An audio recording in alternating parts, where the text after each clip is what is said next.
ludique qu'on écoute jouer. Et toi, à quoi tu joues? Et toi, à quoi tu joues? Des luttes et des plumes, on est ensemble pour 2 heures d'informations ludiques. Ce soir, pour m'accompagner, eh bien, comme d'habitude, on retrouve les mêmes. On va garder la même équipe jusqu'à au moins 2020. Là, je prends pas trop de risques. C'est-à-dire qu'il va y avoir Yann. Salut Alexis, salut à tous. Donc toi Yann, ce soir, tu vas avoir un petit peu la folie des profondeurs. Ça y est, ce soir, je vais enfin parler d'un jeu. Parce que pour ceux qui suivent, on a dû faire quelques petites impasses. Mais ça, c'est les aléas, de toute façon. Exactement. Et c'est comme dans la plongée, il peut y avoir des aléas. Et ce soir, je vais vous expliquer un petit peu comment ça peut se pratiquer avec Deep Blue. Parfait, j'ai hâte.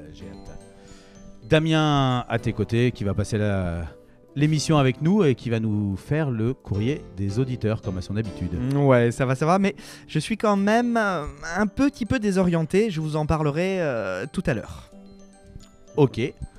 Il reste Talmo. Bonsoir Alex. Bonsoir à tous.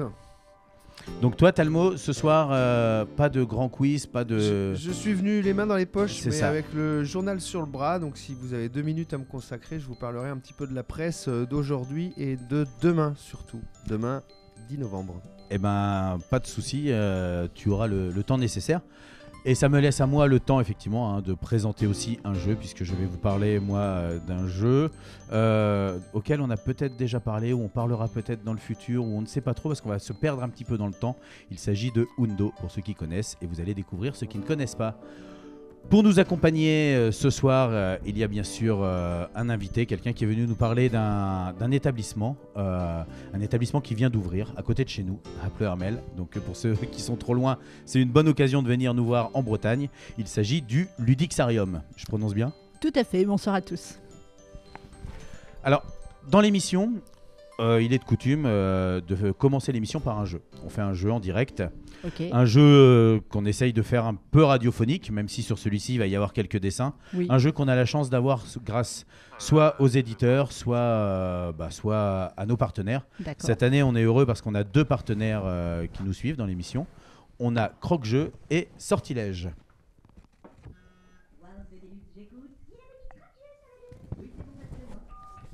Waf de Deluxe, j'écoute. J'ai la boutique Sortilège sur la 4. Oui, ok, passez-le moi aussi. Haha, depuis que j'ai entendu François Pérusse faire ça, j'ai toujours eu envie d'essayer. Alors, ligne 2 sur une oreille, ligne 4 sur l'autre. 1, 2, 3, on se lance. Salut ma boutique jeu préférée. Salut Waf, je t'ai appelé juste pour te parler du partenariat de cette saison. Les jeux en tête te conviennent, ça va? Bah oui, écoute, tu nous dégotes à chaque fois un super jeu, bien radiophonique, c'est parfait. C'est vraiment grâce à toi qu'on joue à l'antenne à chaque émission. Cool. Et de ton côté, tout se passe bien? Oh bah ça va, je fais mon taf, hein. Je donne le nom et l'adresse de ta boutique en début de chaque émission. Tiens, une question comme ça. Tu donnes quelle adresse au fait pour la boutique? Celle en centre-ville, bien située. Oui, mais encore. Bah, celle rue Hoche, juste à côté de la mairie à Vannes. Ah ok, c'est bon. Pas du tout. Non, je veux dire avenue Clémenceau, place de la Liberté à Brest. Ah oui, c'est Quoi? mieux. Mais qu'est-ce que tu racontes? Oui, excuse-moi, c'est parce que je répondais à l'autre en fait. Ah d'accord. Quoi? Mais quel autre? Mais je suis pas ton unique partenaire? Ah ben merci hein. Allez, salut. Et ben voilà, je savais que ça allait péter un jour. Bon, le principal, c'est que si on joue à l'antenne cette saison, c'est grâce à non pas un, mais à 2 boutiques partenaires. Sortilège, rue Hoche à Vannes et Croque-Jeu, avenue Clémenceau à Brest. Alors, merci à eux et envoyez le générique. Tout à fait, on les remercie grandement puisque grâce à eux, comme on l'a dit, on peut vous présenter des jeux comme celui de ce soir, puisque ce soir on va jouer à Joking Hazard. Alors Joking Hazard, c'est un jeu qui jusqu'à présent n'était disponible qu'en anglais, mais qu'on a la chance de voir arriver en français grâce à Lucky Duck Games. Donc il est en participatif pour l'instant pour se le procurer, mais soyez rassurés, il va y avoir un late pledge pour ceux qui vont passer à côté, on va dire, parce qu'ils seront absorbés par d'autres choses pendant les fêtes. Alexis, c'est quoi un late pay? Ouais, j'allais dire, on peut décoder. Le late pledge, c'est la participation, on va dire, de dernière minute. Et c'est quoi une C'est-à-dire participation? Alors là, il va falloir reprendre ton éducation. Pourquoi il y a des ludique. minutes avant la dernière? C'est ça. Et donc, effectivement, si on a loupé la participation, le participatif, si le jeu est édité et qu'on ne peut plus donner son argent, et ben on attend, puis on réouvre les droits pour certaines boîtes, pour certains joueurs, un certain nombre prédéfini, qui auront la chance de pouvoir se le procurer avec tous les goodies et tous les pledges débloqués en fait. Donc quand même, parce que peut-être qu'il y a des gens qui ne savent pas ce que c'est qu'un financement participatif, c'est quand on va commander un produit ou un objet ou un spectacle ou quelque chose qui n'a pas encore été réalisé. C'est ça. On va donner de l'argent pour le précommander en fait sur Internet. C'est une forme à travers des sites comme Ulule, Kickstarter, etc. Il y en a plein de... Bang, il y en a plein. Et effectivement, c'est ça, c'est une manière de dire j'adhère à ton projet, moi j'y crois, ça m'intéresse, je te montre en donnant déjà une partie du pécule, que ça soit un achat ou un investissement, et en disant grâce à ça, si les gens disent si on est 200 à suivre le mouvement, mon spectacle, mon jeu, va pouvoir exister. Ma BD, mon produit pourra exister. Tout à fait. Donc voilà, c'est comme pour certains c'est une forme de précommande, pour d'autres c'est une forme de soutien, pour d'autres ça peut utiliser plein de termes, mais le fait est que c'est ça, c'est un participatif parce qu'on incite les gens à participer à notre projet. Donc là, c'est Lucky Duck Games qui fait ça pour le jeu Joking Hazard. C'est un jeu qui se joue de 3 à 10 joueurs à partir... Alors c'est marrant, ils mettent à partir de 19 ans. C'est parce que... c'est de mauvais goût les blagues un peu. Exactement. Un petit peu, oui. C'est un peu décalé. On est encore effectivement dans des blagues, des jeux d'apéro où on se sent beaucoup plus à l'aise d'y jouer entre copains qu'avec la belle famille. C'est ça. Mais nous, on n'a pas peur, donc on va le faire ce soir quand même. Et les parties, ça varie entre 10 minutes, 1 heure, ça dépend le temps qu'on veut y passer, puisque c'est un jeu où on peut s'arrêter. Voir, tiens, il est déjà 4h du matin. Et... Ouais, c'est ça. On en fait une dernière, dépêchons-nous. 8 heures plus tard. Alors c'est un jeu de cartes qui au départ avait pas grande prétention, c'est Cyanide et Happiness qui sont les auteurs d'un comics en fait avec des dessins minimalistes, puisque dessus on voit qu'il y a des personnages qui ont une tête ronde et des corps bâtons, simple, vraiment tout simple, mais qui vont se retrouver toujours dans des situations un petit peu cocasses, c'est ça. Et un jour, quelqu'un sur Internet leur a dit que faire des dessins comme ça, c'est trop facile, qu'ils sont vilains, qu'ils sont stupides. Et puis ils ont trouvé cette remarque pertinente et ils ont dit, justement, on va créer un random comic generator, qui au départ était, avec leurs dessins sur Internet, on pouvait créer ses propres comics avec des dessins qui se créaient de façon aléatoire. Et ils se sont dit, mais pourquoi ne pas en faire un jeu? Donc on a un tas de cartes. D'accord. Et on va tirer donc des cartes au hasard. Le principe est très simple, c'est des strips, on va dire, donc des histoires de 3 cases. C'est ça. 2 cartes qui représentent les 2 premières cases de l'histoire. Et à nous de compléter avec la 3e carte. Forcément, si c'est de mauvais goût, c'est mieux. C'est drôle. C'est plus rigolo. C'est plus drôle. Et là où ils ont été malins, c'est que aussi, on peut faire l'autre façon. C'est-à-dire qu'en fait, on va tirer une carte au hasard. Alors là, je les ai mis face visible, mais ils sont normalement face cachée. Et quand on tire une carte, si la carte est noire, on en met 2. Et on complète l'histoire. Oui. Si la carte est rouge, on a le droit de refaire sa main, on va dire, pour changer un petit peu. Là où dans les jeux, on se dit on est coincé, j'ai pas les bonnes cartes. Et en fait, ça sera la carte qui viendra finir, et c'est à nous d'en mettre 2 pour créer un début d'histoire. Donc voilà, un thème on ne peut plus classique. Je vous ai donné donc des cartes que vous avez devant vous, qui représentent vos cartes de jeu. Oui, Damien doit avoir les siennes, donc ce sont les tiennes, Yann. Et alors, j'ai peut-être raté un passage, mais on participe tous au même comics ou chacun fait le sien? Non, on participe tous au même. C'est un peu comme dans tous ces jeux où il y aura un juge qui va juger de façon totalement arbitraire et impartiale. Ou l'inverse. L'histoire qui lui plaît le plus. En disant, toi vraiment, tu m'as fait rire. Donc quand on connaît la personne à qui on s'adresse, ça peut aider un petit peu de dire, tout à fait, j'y vais vraiment franco ou pas. Alors, un exemple. Je vais faire juge sur ce tour-là. Donc, vous avez vos cartes en main. Je retire une carte. C'est une carte noire, donc on continue. Cool. Hop, on a un début d'histoire. La première carte, ça représente quelqu'un qui rencontre son copain. Donc, c'est toujours un bonhomme en gris, un bonhomme en vert. Le bonhomme en vert vient de faire caca par terre. Normal. Et il regarde son copain en disant je viens de me masturber 14 fois. Et à vous de compléter donc cette histoire avec une des cartes que vous avez en main. Moi j'en ai une. En sachant que voilà, il y a un début, un milieu. Il y a marqué ça suffit, j'en ai assez de ta merde. Ce qui est plutôt à propos. Pour le coup, ça marche bien. Moi j'en avais une aussi, et c'est le petit bonhomme qui répond pas encore. Oui, je me suis 14 ans. Pas encore. On aurait pu mettre ça là aussi. Je sais ce que tu as fait. Ça aurait pu marcher aussi. Oui.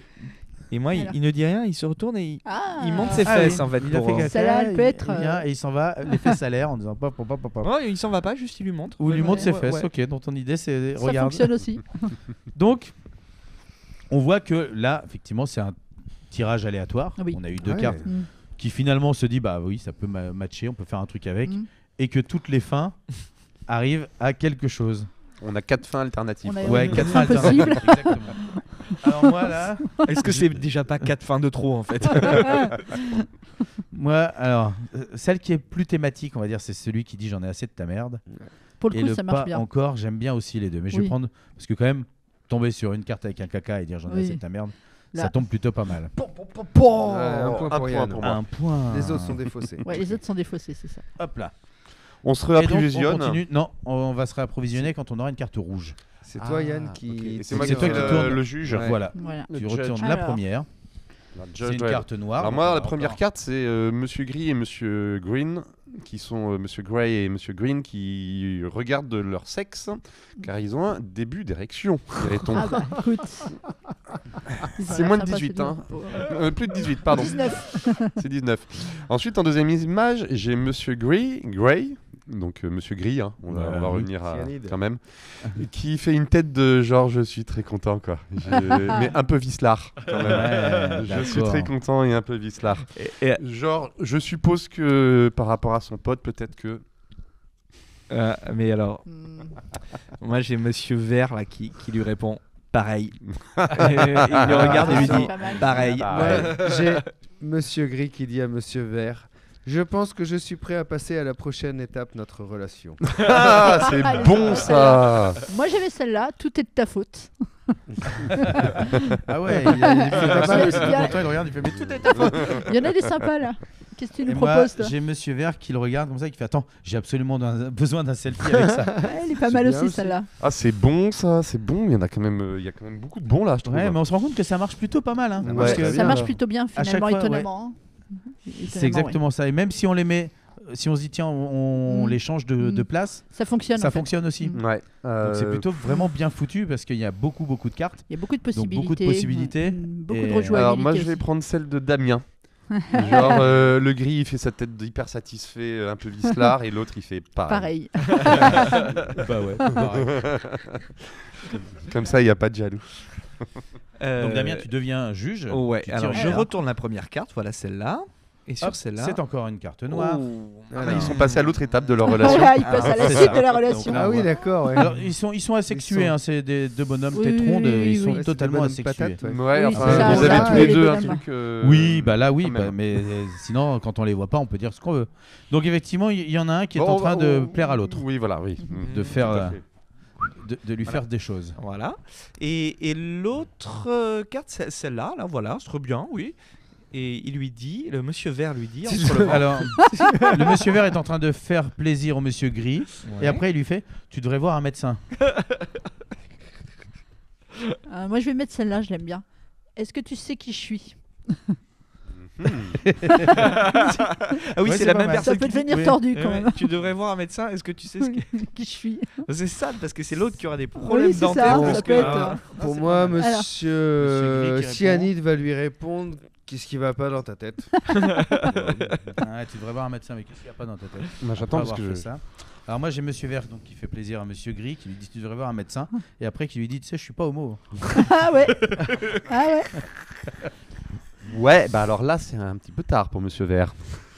Alors moi, je crois que j'ai la bonne réponse. Ah. Donc j'ai en dernière case, en troisième case, après celle où tu devrais voir le médecin, il continue à lui dire Ah ouais. il y a des pilules pour ça, tu sais. Ah, elle est pas mal du tout celle-là. Ah ouais. Alors, Je pense que celle-là. Encore je une pense fois, pas ça que se c'est- complète bien. Oui. Hein Encore, c'est une histoire de tirage finalement. Hein. Oui. C'est encore un jeu de hasard.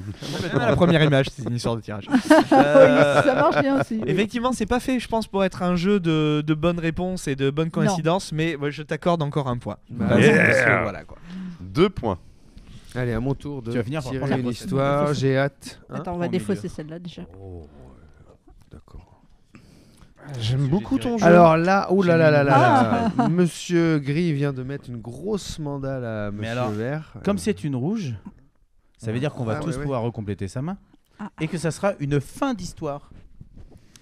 Ok. Ah, ça se Ah termine oui. comme Et ça. Donc donc, là, non. on met On deux revient cartes à dans notre main. 6. On revient à 6. À 5, j'avais donné Hop, 5 3. cartes au départ. Hop. Et on repioche. Et j'en tire une seconde ou pas? Et si on pioche une rouge, Et Alex non, ça c'est pas grave. Pas grave. C'est que au On démarrage. a que la fin. On a que la fin là, on n'aura que celle-là. Et on va en mettre 2, nous, On va en mettre pour 2. faire le début d'histoire. Donc chacun en met 2. Oui, exactement. Tu crées un début d'histoire avec ça. Ah bah non, moi je joue pas puisque c'est moi qui ai retiré les... Dommage. C'est dommage que. Là, tu vois, je suis dans une situation où je suis embêté parce que c'est à chaque fois le gris qui parle et pourtant c'est lui qui lui met une baffe à la fin. Je peux pas créer de. C'est ce que Un tu m'as dit. échange. Ouais. Bah c'est pas grave. Mm. Il se fait un monologue et il le conclut Alors par moi une grosse mandale. je vais essayer celui-là. Alors, Alors, je suis, attention, Laurence. je suis Ça votre va avocat commis d'office, parlons de votre cas pour démarrer. Et en deuxième, je lui mettrai le vert qui lui répond « Comment cette journée pourrait-elle devenir pire ?» Et bim. Et paf, il faut une grosse baffe. Ouais, ça marche. Il y a un début d'enchaînement en tout cas. C'est ça, c'est ça. Ça marche. Moi j'ai un truc, mais c'est pas totalement super fun en fait. Alors, qu'est-ce J'ai qu'il nous propose? Le vert et le gris qui se frottent les fesses l'un à l'autre en mode on est content. Du coup, le gris court après le vert en mode je sais pas ce qu'il lui a fait en disant ça va pas du tout. Et quand il est attrapé, il lui fout une baffe. Ah mais Si, ça, c'est pas ça mal, fonctionne en plus, aussi, c'est hein. sans parole, c'est pas mal. Ça fonctionne bien. T'as une idée, toi, Damien? Ouais, T'es prêt? peut-être. Je Ouais. vois Damien qui a l'air Ouais, d'avoir ouais, l'idée. Donc, première image, donc le gris lui dit je viens d'avoir une promotion. Tiens, Et puis, il lui dit c'était bizarre. Parce que on est vraiment. Je pense que le vert, c'est le vert qui lui a permis d'obtenir cette promotion, voire c'est le vert son patron. Et quand même, sur le coup, il a craqué parce qu'il n'aurait pas aimé avoir cette promotion de cette manière-là, en fait, je pense. C'est le mot pour que tu puisses comprendre. Ouais, mais tu Ouais, sais, ouais. quand on commence à expliquer une blague, c'est pas bon signe. Donc, mais t'as déjà fait un point, toi. Ouais, non, ça va. Ouais, mais il faut être impartial. Faut pas regarder les points que les gens ont fait. Il Alors. faut vraiment voter en son âme et conscience. Bah, moi, j'ai Oui, encore l'histoire qui va marquer un Alors point. vas-y, raconte-nous. Donc, Raconte-nous. Vends-nous du rêve. Raconte-nous l'histoire. donc il y a Alors, Monsieur Gris qui est en train de vomir, il est malade oui. comme un chien là, il dégobille tout ce qu'il peut. Et donc il y a Monsieur Vert qui explose de rire, qui se fout de sa gueule, ouais, ça peut littéralement, dire. ouais, littéralement. Et bah Monsieur Gris, Il est ça pas très part content, direct, ouais. bam, je te mets une taloche quoi. Ça fonctionne bien aussi, oui, effectivement. Contrarié. Il aimait pas qu'on se moque de lui, Monsieur Gris. C'est plutôt surprenant comme à chaque fois on arrive à Oui, trouver des on trucs arrive qui à nous- trouver des Ouais, mais- enchaînements. Des enchaînements, ouais. Et ça fonctionne à chaque fois, en fait. Avec des histoires différentes, Ouais. pourtant. Moi, je vote pour celle d'Alex. Juste Il se par frotte les esprit de fesses, contradiction. il lui court derrière et bim, il lui met une mandale. Parce que, voilà, qu'est-ce qui a bien pu se passer pendant cette partie de... C'est ça. de Et puis frottage c'était de histoire fesses. sans parole. Mm. Moi, il y avait aucune, très élégant. aucun texte. Donc c'est universel, ça passe partout dans tous les pays. Hop, à toi, prends une Allez. carte. Tiens, on va prendre une là. Alors, les mots qui se battent, mon pote. Ah bah alors là, Et il y en a une deuxième parce que c'est une carte noire. Donc, alors. Mais alors, à chaque Ah fois bah. on se retrouve avec le même nombre de cartes. Là, c'est une rouge. Et là, c'est une rouge. c'est pas grave. C'est vraiment la première qui sort. D'accord. Termine. Alors là, ça va pas être facile, ça. Les mots qui se battent, mon pote. Les mots qui se Et battent, mon après, pote. ça Et après, Il lui Il saute s- dessus et il lui arrache un morceau de jaune. avec la oui, bouche. ça y est. Ah. Oui. Celle-là, ça va être beaucoup plus compliqué à compléter.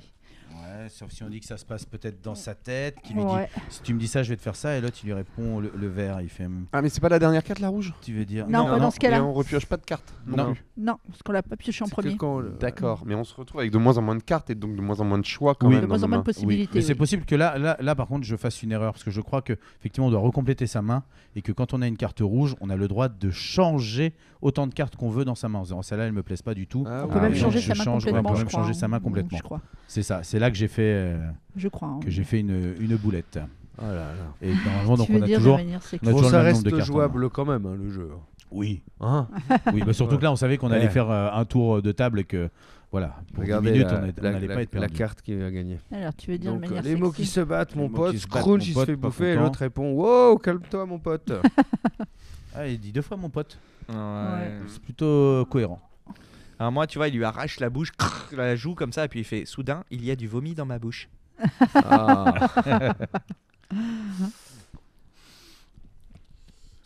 Moi j'hésite, hein, j'ai 2 cartes qui peuvent s'y prêter.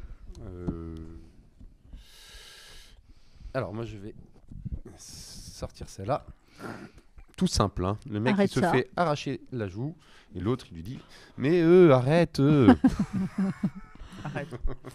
Effectivement. Ouais. C'est intéressant. On a effectivement 4 fins qui sont intéressantes. Après, on est vraiment dans un jeu d'ambiance, donc faut vraiment que ce soit un peu délire. Mais j'aime bien quand même ça là. Ouah, calme-toi, mon pote. Ouais, j'ai gagné. J'aime bien ça. Donc Mais- voilà, alors on l'a vu effectivement, Joking Hazard qui arrive en version donc française, ce qui permet de pouvoir profiter pleinement des histoires chez Lucky Duke Games. On vient de faire un tour de table, il y a moyen d'en faire plein. Vous le voyez sur la vidéo, il y a C'est très énormément de cartes Qui disponibles. fonctionne bien. Là, on en a utilisé une vingtaine. On l'a vu, à chaque fois, ça s'enchaîne, ça fonctionne. Ça veut dire qu'on a toujours quelque chose qui est compatible. Oui. On l'a Plus ou dit tout moins, à l'heure. Plus ou moins, Plus mais ou c'est moins, un peu mais comme dans tous les jeux d'association, quoi. Ouais, mais c'est ça. Et puis c'est aussi que là comme c'est de la BD, pour ceux qui sont habitués dans la BD, il y a des fois où il y a des choses entre 2 cases et c'est à nous de les imaginer. oui, tout Je à veux dire, fait. quand on voit le type qui lui mange la joue après qu'il lui ait dit ça, on se doute qu'il lui a sauté dessus, qu'il s'est passé un truc. Et justement, on peut compléter vachement ce qui se passe entre les cases. Moi, Donc, ça me fait penser un peu à Cards Against Humanity. Là. C'est exactement la mécanique où on est chacun à tour de rôle à décider. Et puis aussi, les cartes se raréfient, donc ça devient de plus en plus Oui, difficile. plus difficile. Ta gueule aussi, Oui. il fonctionne Oui, comme ça, je ta crois. gueule. C'est ça, où on doit Ouais. donner Mm. toutes ces répliques avant de passer à la suivante. Tout à fait. Et puis, Ouais. c'est tordant, quoi. Mais justement, tu disais le ta gueule, j'ai pas l'impression de voir un énième Cards Against Humanity, Blanc Manger Coco Non. et tous ces trucs-là. Mm. Le ta gueule était bien là-dedans, c'est qu'il apportait quelque chose de nouveau parce qu'on était obligé de. Et là, voilà, pour moi, j'ai un jeu nouveau et il m'a fait rire parce que les autres commençaient à plus me faire rire parce que j'ai envie de dire mais arrêtez de vous plagier les uns les autres, ça devient presque honteux quoi. Tu peux rajouter des atrocités mais ça devient des extensions, pas un jeu à part quand tu refais exactement la même chose. Et là pour moi ça c'est nouveau parce que ça a aussi un truc qui existait avant sur internet, des BD qui existaient avant et qui Alors, comme Cards Against Humanity, tu le disais, qui a été effectivement repris, plagié ou pas, mais on a vu tous ces clones qu'on a pu voir à la Cloné, voilà. limite Cloné, c'est limite, bien. à la Blanc Manger Coco et autres. Et celui-ci qui arrive et qui est donc la version originale américaine de ce jeu-là, parce qu'il faut savoir qu'il y a déjà une version française qui pourrait être trouvable avec le même type de support, mais qui est aussi une copie de ce qui a été vu et qui est... Donc voilà. Alors, ce qui est intéressant dans ce jeu, par rapport à ceux qu'on connaît d'association, c'est que les autres, c'est que des mots. Là, on a des images, et comme on dit, une image vaut 1000 mots. Et effectivement, on va pouvoir avoir plus de lecture à travers une image, à travers un dessin, qu'à travers une phrase qui va être plus directionnelle. Et l'interprétation, quoi. C'est ça, c'est ça. La c'est suggestion de Tout à fait. l'image et ton interprétation. Ouais. Ouais, mais c'est ça, et Oui, par oui, rapport c'est à- ce que- enfin, comme tu disais, c'est personnel à chacun. C'est-à-dire que ton interprétation, pour te rejoindre Talmo, sera pas du tout la même que celui d'à côté, alors que pourtant on a les mêmes cartes on a sur les la mêmes table. cartes. Oui, Ah tout bah à le fait. caca, on l'a tous reconnu quand même. Oui, mais on l'a pas forcément tous interprété de la même façon. Tu vois, pour l'un, c'était qu'il était malade, pour l'autre, il avait fait exprès, C'est pour vrai, l'autre, t'as raison. c'est ça. Donc on n'a pas la On profondeur, se fait ça pas se la trouve il même était histoire, ouais. très petit mais très loin devant et il faisait Ouais, il c'est regardait ça. quelque chose qui était très loin. Et c'est là qu'on va. La force aussi, c'est qu'on se raconte 4 histoires, 3 histoires, 5 histoires différentes finalement à chaque tour. C'est quand même comme découvrir une petite BD, quoi. Hein. Non, mais c'est exactement le principe, ouais, c'est ça. C'est Je sais qu'à pas chaque si fois- les auteurs ils avaient prévu qu'on en discuterait aussi sérieusement pendant aussi longtemps après la partie. Quoi. Si, et d'ailleurs, on, Bah, je pense on va qu'ils faire sont une très thèse. heureux que les Tu gens en reviendras parlent nous parler du de Xarium façon plus tard sérieuse. et on va faire l'émission sur ça. Voilà. Ils sont très heureux que les gens en parlent de façon pas sérieuse non plus. Je pense qu'en fait, ils s'en foutent. Ils sont très heureux d'avoir fait un jeu et que le jeu fasse parler de Ouais, lui. je pense tout que ce jeu simplement. va bien marcher. De toute façon, ça va bien plaire. Et... Oui. Bah, nous, on valide. Hein. Oui, Clairement. nous on valide. Hein. Ce qu'on Clairement. en a vu là, effectivement, c'est validé. Autre chose qui est validé aussi, c'est que le temps passe et que c'est déjà l'heure de la première pause musicale de l'émission. Et ben pour ça, du coup, on va s'écouter par rapport à notre premier jeu qui parle de BD, donc de comics. On va s'écouter Gainsbourg qui va nous chanter Comic Strip. Vous êtes toujours dans Des Ludes et des Plumes, la seule émission radioludique qu'on écoute jouer, enregistrée en direct des studios de Plume FM dans le Morbihan pour ce live Facebook. Dans moins d'1 minute va commencer l'interview de notre invité de ce soir. Si vous voulez poser toutes les questions que vous souhaitez à nos invités. N'hésitez pas à commenter cette vidéo sur Facebook et nous, on retransmettra vos questions en direct pendant l'interview. Si vous voulez en savoir plus sur les invités à venir, n'hésitez pas à aller faire un tour du côté de la page agenda du site www.deludes.com. Sur cet agenda, vous retrouverez le nom des invités et les dates des enregistrements à venir, mais également les différentes diffusions radio pour retrouver l'émission, et puis aussi les événements, les festivals sur lesquels l'équipe de Deludes se rendra, sur lesquels on pourra se rencontrer et discuter un peu. Voilà, vous savez tout, il est temps de repartir pour l'interview qui va commencer dans 5, 4, 3, 2, 1... Et c'était Gainsbourg qui nous chantait Comic Strip.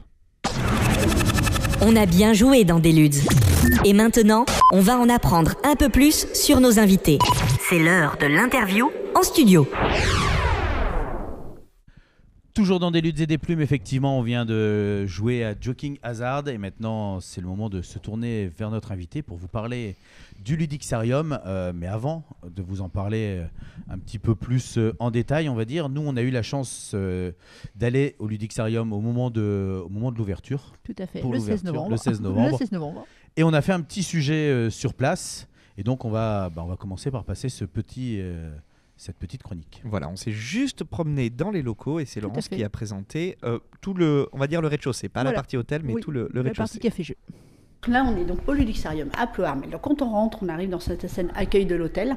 Et donc ici, on a un premier espace qui est l'espace boutique. Donc dans cet endroit-là, on va trouver des jeux de société, notamment gamme ABBA, un petit peu de Gigamic, aussi du Légion Distribution pour tous les âges. On va de 2 ans jusqu'aux jeux experts. Voilà, on a quelques produits. Et ces produits-là, ce qui est important, c'est que ces jeux, on peut les retrouver dans le café-jeu, on peut les essayer, on peut passer du temps à jouer avec, avant, après, de pouvoir se laisser éventuellement tenter. Et après, on arrive dans l'espace derrière, donc du café-jeu proprement parlé. Donc le café-jeu, on a un bar. Alors un bar, pour le moment, on pourra boire un verre, mais on ne pourra pas manger. Pour le moment, on n'a pas mis d'offre de snacking en place, parce qu'on n'a pas trouvé grand-chose qui était compatible avec le jeu. Parce que la difficulté, c'est de pouvoir jouer en mangeant, sans tâcher les yeux, sans les graisser, voilà, sans que ceux qui arrivent après la boîte toute sale. Donc pour le moment, on peut juste venir boire un verre. Donc on peut venir boire du café de torréfacteur, on pourra venir boire du thé, aussi un peu particulier qu'on ne trouve pas forcément dans le commerce, et tout ce qui va être jus de fruits locaux, des classiques, et après tout ce qui va être bière bretonne. Voilà, on va trouver ce type de boisson. Et donc on se retrouve dans cette grande salle où donc on a des tables qui sont regroupées par 4. C'était un choix aussi de notre part d'avoir ces petites tables-là. Alors après on peut moduler si on a besoin. On a un petit espace pour les très jeunes enfants, pour les parents qui viennent avec très jeunes enfants tout bébés, qui puissent les poser à jouer et qu'eux puissent jouer à côté tout en ayant un œil sur eux. On a des jeux donc du coup qui vont de 2 ans pour les gammes ABBA, du Gigamic jusqu'à 6 ans pour tout ce qui va être junior et famille, 6-8 ans. Et après, on passe sur les jeux d'ambiance à partir de 6 ans jusqu'aux jeux adultes. Et au fond, on va trouver tout ce qui va être les jeux duo, solo, expert et quelques escape games, voilà, pour démarrer. Est-ce que la partie hôtel est ouverte actuellement ? La partie hôtel, oui, est ouverte actuellement. Elle n'a jamais fermé. Elle va être rénovée. L'idée, ça va être de rénover, dès qu'on est un petit peu en saison basse, 2-3 premières chambres, si on peut cet hiver, sur des thèmes un peu ludiques. C'est-à-dire qu'on va retrouver une chambre, on ira dormir chez le Chevalier, on ira dormir dans la forêt de Brocéliande, il y en aura une, ce sera le Far West, il y en a autre, on sera dans la guerre des étoiles. Alors ici, les clients de l'hôtel, effectivement, au café, je prends un petit déjeuner le matin. Les professionnels, eux, peuvent prendre une soirée étape sur réservation le soir s'ils souhaitent manger sur place. Mais voilà, on n'en a pas énormément. Et les clients de l'hôtel ont accès au café-jeu. C'est-à-dire que les clients de l'hôtel qui veulent le soir descendre jouer pourront jouer. Donc tout à fait, hein. Donc on a vu un endroit plutôt atypique que tu nous proposes. Tout à fait. Alors après, je ne sais pas si vous connaissez, on en a un à Bergerac aussi qui s'appelle Ludic Forever, Oui. de mon ami Julien Spiretti. Et voilà, donc c'est un peu la même idée. On retrouve cette idée, le lien entre l'hôtel et le café-jeu, où les jeux de société sont vraiment au cœur du lieu. Donc le café-jeu classique, on peut rentrer, venir jouer 1 heure, 2 heures entre amis, en famille. On a des jeux à partir de 2 ans jusqu'à 110 ans, sans problème. On peut jouer tout seul, même si on vient tout seul, il y aura toujours des tables avec des gens qui seront ravis de vous accueillir, au contraire. Voilà, on sera ravis aussi d'accueillir du jeu de rôle, des jeux de figues, enfin des passionnés qui ont envie de nous emmener des choses, des associations aussi, pourquoi pas. Donc voilà. Vous êtes vous-même passionné, j'imagine, pour Alors, pouvoir ouvrir un tel lieu. Moi, j'ai commencé en 1998 à découvrir les jeux de société modernes. Je faisais du jeu de rôle à l'époque. J'avais des amis animateurs et notamment ludothécaires, et j'ai découvert le jeu comme ça. Et j'ai commencé à faire de l'animation, du bénévolat sur salon de jeu, tout simplement. Donc voilà, j'y suis venue comme ça. Puis bon, après, on va dire que c'était plus bénévole et passion, et je comptais pas en faire un métier. Réellement pas. Et justement, à quel moment est-ce que la passerelle s'est créée ? Parce qu'on peut vivre d'une passion, en Oui. se disant, bon, ça me suffit, j'y trouve mon compte. Mm. Et à quel moment est-ce qu'on se dit, ça y est, j'ai envie d'en faire vraiment D'en faire un métier. Ouais, d'en faire un métier. On va dire que j'en avais un petit peu parlé il y a 2-3 ans. Moi, ça fait 20 ans que je suis dans la petite enfance et que j'en ai un petit peu marre du secteur petite enfance. Alors, pas des jeunes enfants. Les jeunes enfants, c'est passionnant. C'est plus le travail, les conditions de travail qui sont plus compliquées. Et je voulais faire autre chose. Et puis, je voulais ouvrir un café-jeu il y a 2-3 ans. Et mon mari, très terre à terre, m'a dit va voir le comptable et fais une étude. Et le comptable m'a dit oh là là, surtout pas madame. Il m'a dit mais vous vous rendez compte, vous allez devoir cumuler ça et un autre travail, vous n'en vivrez jamais. Bon, alors je suis rentrée un peu déçue, disant à mon mari, bon, je crois que ça ne se fera pas. Je vais continuer à faire du bénévolat sur les salons. Puis il m'a dit, on a acheté une maison d'hôte. Écoute, si tu veux, on vend la maison d'hôte, on prend un hôtel. On en trouve un hôtel, une grande salle en bas, tu fais ton café-jeu. Donc on est retourné voir le comptable, il a dit, ok, ça je valide. Mais c'est l'hôtel qui doit faire vivre l'établissement, pas le café-jeu. Ouais. Voilà, simplement que si jamais le café-jeu met du temps à s'installer, que ça prend pas très bien, ou que on va dire que ça fluctue au niveau de la fréquentation, qu'on ne dépende pas que de ça, c'est important. Qui est déjà une valeur sûre. Tout à fait. On a quand même des enfants, donc on ne peut pas se permettre de faire n'importe quoi non plus avec une famille, donc voilà. Mais justement, ouais, tu parlais de Julien avec Ludic Forever, qu'on a eu dans l'émission via le téléphone, parce qu'il était trop loin pour venir, mais qui nous expliquait qu'effectivement, déjà pour créer ce genre de choses qui demandent un vrai investissement, parce que là où normalement on gère un hôtel ou on gère un café-jeu, là il va falloir gérer plusieurs choses en même temps. Tout à fait. C'est bien d'avoir le soutien de son partenaire. Oui, tout à fait. Tu disais que ton mari avait dit qu'il était prêt à te suivre. Oui. Et ça, je trouve que c'est un superbe geste déjà. On va dire qu'on gère et l'hôtel. Alors lui, il gère plus l'hôtel. Le café-jeu, c'est vraiment pas sa partie. Il joue pas trop aux jeux de société, un petit peu pour me faire plaisir, voilà. Mais il aime pas du tout ça. Lui, il joue aux jeux de figues, si tu veux, aux jeux de figues Warhammer, tout ça, mais pas de jeux de rôle, pas de jeux de société. Il y a des connexions entre ces univers. Oui, quand même. mais j'ai jamais réussi à le faire accrocher un jeu de société. De temps en temps, on joue un jeu. Quand il a joué une partie avec moi, il me dit c'est bon. Voilà. Donc c'est moi la passionnée. À la base, c'est pas trop lui. Voilà. Mais lui, l'hôtel lui plaisait beaucoup. Donc, il était dans l'hôtellerie avant ? Du tout. Non, du tout. Il a arrêté donc son ancien métier. Il était technicien méthode. Il gérait en fait la cadence des équipes pour les faire travailler plus en plus vite à l'usine. C'était ça. Sympa. C'est celui qui a le chrono derrière et qui dit comment on va faire pour que tu travailles plus vite. Voilà. Donc c'est quelqu'un de très rigoureux, de très carré. Donc ça c'est bien dans l'hôtellerie. C'est celui qui a le fouet dans les galères. Exactement. C'est ça. Ouais. Donc, mais c'est quelqu'un de très rigoureux. Donc dans l'hôtellerie c'est important d'avoir quelqu'un de rigoureux. Puis lui l'hôtellerie ça lui plaisait. Donc c'était un bon compromis pour tous les deux. Mais du coup, tu dis que à la base, il n'était pas du tout dans l'hôtellerie, toi non plus. Non. Vous avez décidé de vous lancer là-dedans. J'imagine que ça demande du temps parce qu'il a fallu peut-être se former. Enfin, on ne devient pas gérant d'hôtel. On avait la maison d'hôte, ça a été formateur. Alors après, travailler avec du public, moi ça fait 20 ans que je travaille avec du public, que je gère des problèmes, des conflits, des choses plus ou moins graves. Je travaillais en hospitalier aussi, donc j'ai été amenée à gérer des choses difficiles, des décisions difficiles aussi. Donc j'avais pas peur de cette partie-là. Après, la gestion de l'hôtel, comparé à la maison d'hôte, on va dire que ça se rejoint. C'est la maison d'hôte en plus gros. On est passé d'une maison d'hôte à 15 chambres. Donc bon, ça reste plus gros, mais ça reste gérable. Et finalement, je suis étonnée de voir que là, en 3 mois de reprise de l'hôtel, on est repris le 2 septembre, on s'en sort bien. Et je pense mieux qu'on ne le pensait nous-mêmes. On gère les problèmes sans trop de soucis. Il y a des moments d'épuisement, il y a des moments de fatigue, il y a des moments de doute. Il y a 2 jours, je me disais, ah non, mais le café-jeu, ça va jamais prendre, je vais tout laisser tomber, je vais claquer la porte et je vais m'en aller. Voilà. Donc il y a ces moments-là. Il ne faut pas dire non plus que c'est formidable, c'est génial tout le temps. Il y a des moments où tu n'as pas envie. Mais voilà, après, ça reste humain et puis ça fluctue. Mais non, on s'en sort bien, on gère bien. Donc, à quoi est-ce qu'on joue au Ludixarium actuellement ? Alors, on peut jouer à tout. On peut jouer à des jeux à bas avec les petits. On peut jouer à des jeux d'ambiance. On va avoir des jeux comme Mad Trip. On va avoir 13 indices. On va avoir des jeux experts aussi, avec notamment Légion Distribution, Black Roseware. Celui qui est dans le... Je cherche le nom. Celui qui est dans l'univers de Stranger Things. Je retrouve plus le nom, mais il est chouette celui-là aussi. Donjons et Dragons ? Non. Tales from the Loop ? Non, celui avec... je sais plus le nom. Je vois la boîte, mais j'ai plus le nom. Celui qui est vraiment dans l'univers de Stranger Things, où on a un plateau et avec des petits personnages aimantés. Et en fait, c'est la boussole qui va diriger les personnages. The Faceless. Voilà, The Faceless, merci. Voilà, enfin, on a toutes sortes de jeux, vraiment. Quelques jeux solo, mais c'est pas trop développé. C'est pas trop le public qu'on vise. On espère que les gens viendront jouer ensemble, c'est surtout ça l'idée. Ça peut être plus pour un enfant qui veut jouer un petit peu pendant que papa et maman testent un jeu d'adulte à côté. Voilà, et puis après, on a vraiment toutes sortes de jeux. Et puis on espère développer les jeux aussi, en commander plus et qu'il y ait du monde qui vienne. Et que, voilà. Vous avez combien de références du coup Alors pour le moment, on démarre à 150 références aujourd'hui, ce qui n'est pas Belle énorme. Voilà. Non, mais il y a du choix pour 150. C'est déjà pas mal, mais on espère la faire grossir. C'est-à-dire que si les gens viennent, on la fera grossir, c'est aussi l'objectif.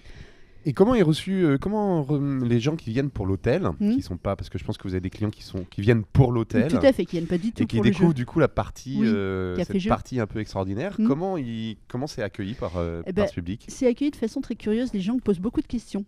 Ils sont vraiment très curieux, ils questionnent beaucoup en se demandant c'est quoi un café-jeu. Oui. C'est quoi un café-jeu? Un café-jeu, ça leur parle pas du tout. Ils se demandent ce que c'est. Donc on explique. Et puis du coup, moi j'ai fait aussi dans l'entrée de l'hôtel, j'ai fait un grand roll-up où j'explique déjà le projet aussi. Déjà, le Ludixarium. La première chose, c'est les gens quand ils téléphonent. Qu'est-ce que c'est que ce nom? Qu'est-ce que ça veut dire? Ils ont du mal à le prononcer, ils comprennent pas. Donc je réexplique à chaque fois que moi je suis partie de deux mots, ludique et atrium.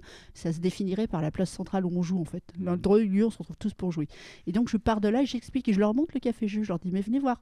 Et c'est marrant pour le moment, les clients de l'hôtel ils viennent voir, ils trouvent ça sympa. Ils n'ont pas encore osé toucher les boîtes. Je pense qu'ils trouvent ça joli, c'est en exposition, mais ils n'osent pas y toucher.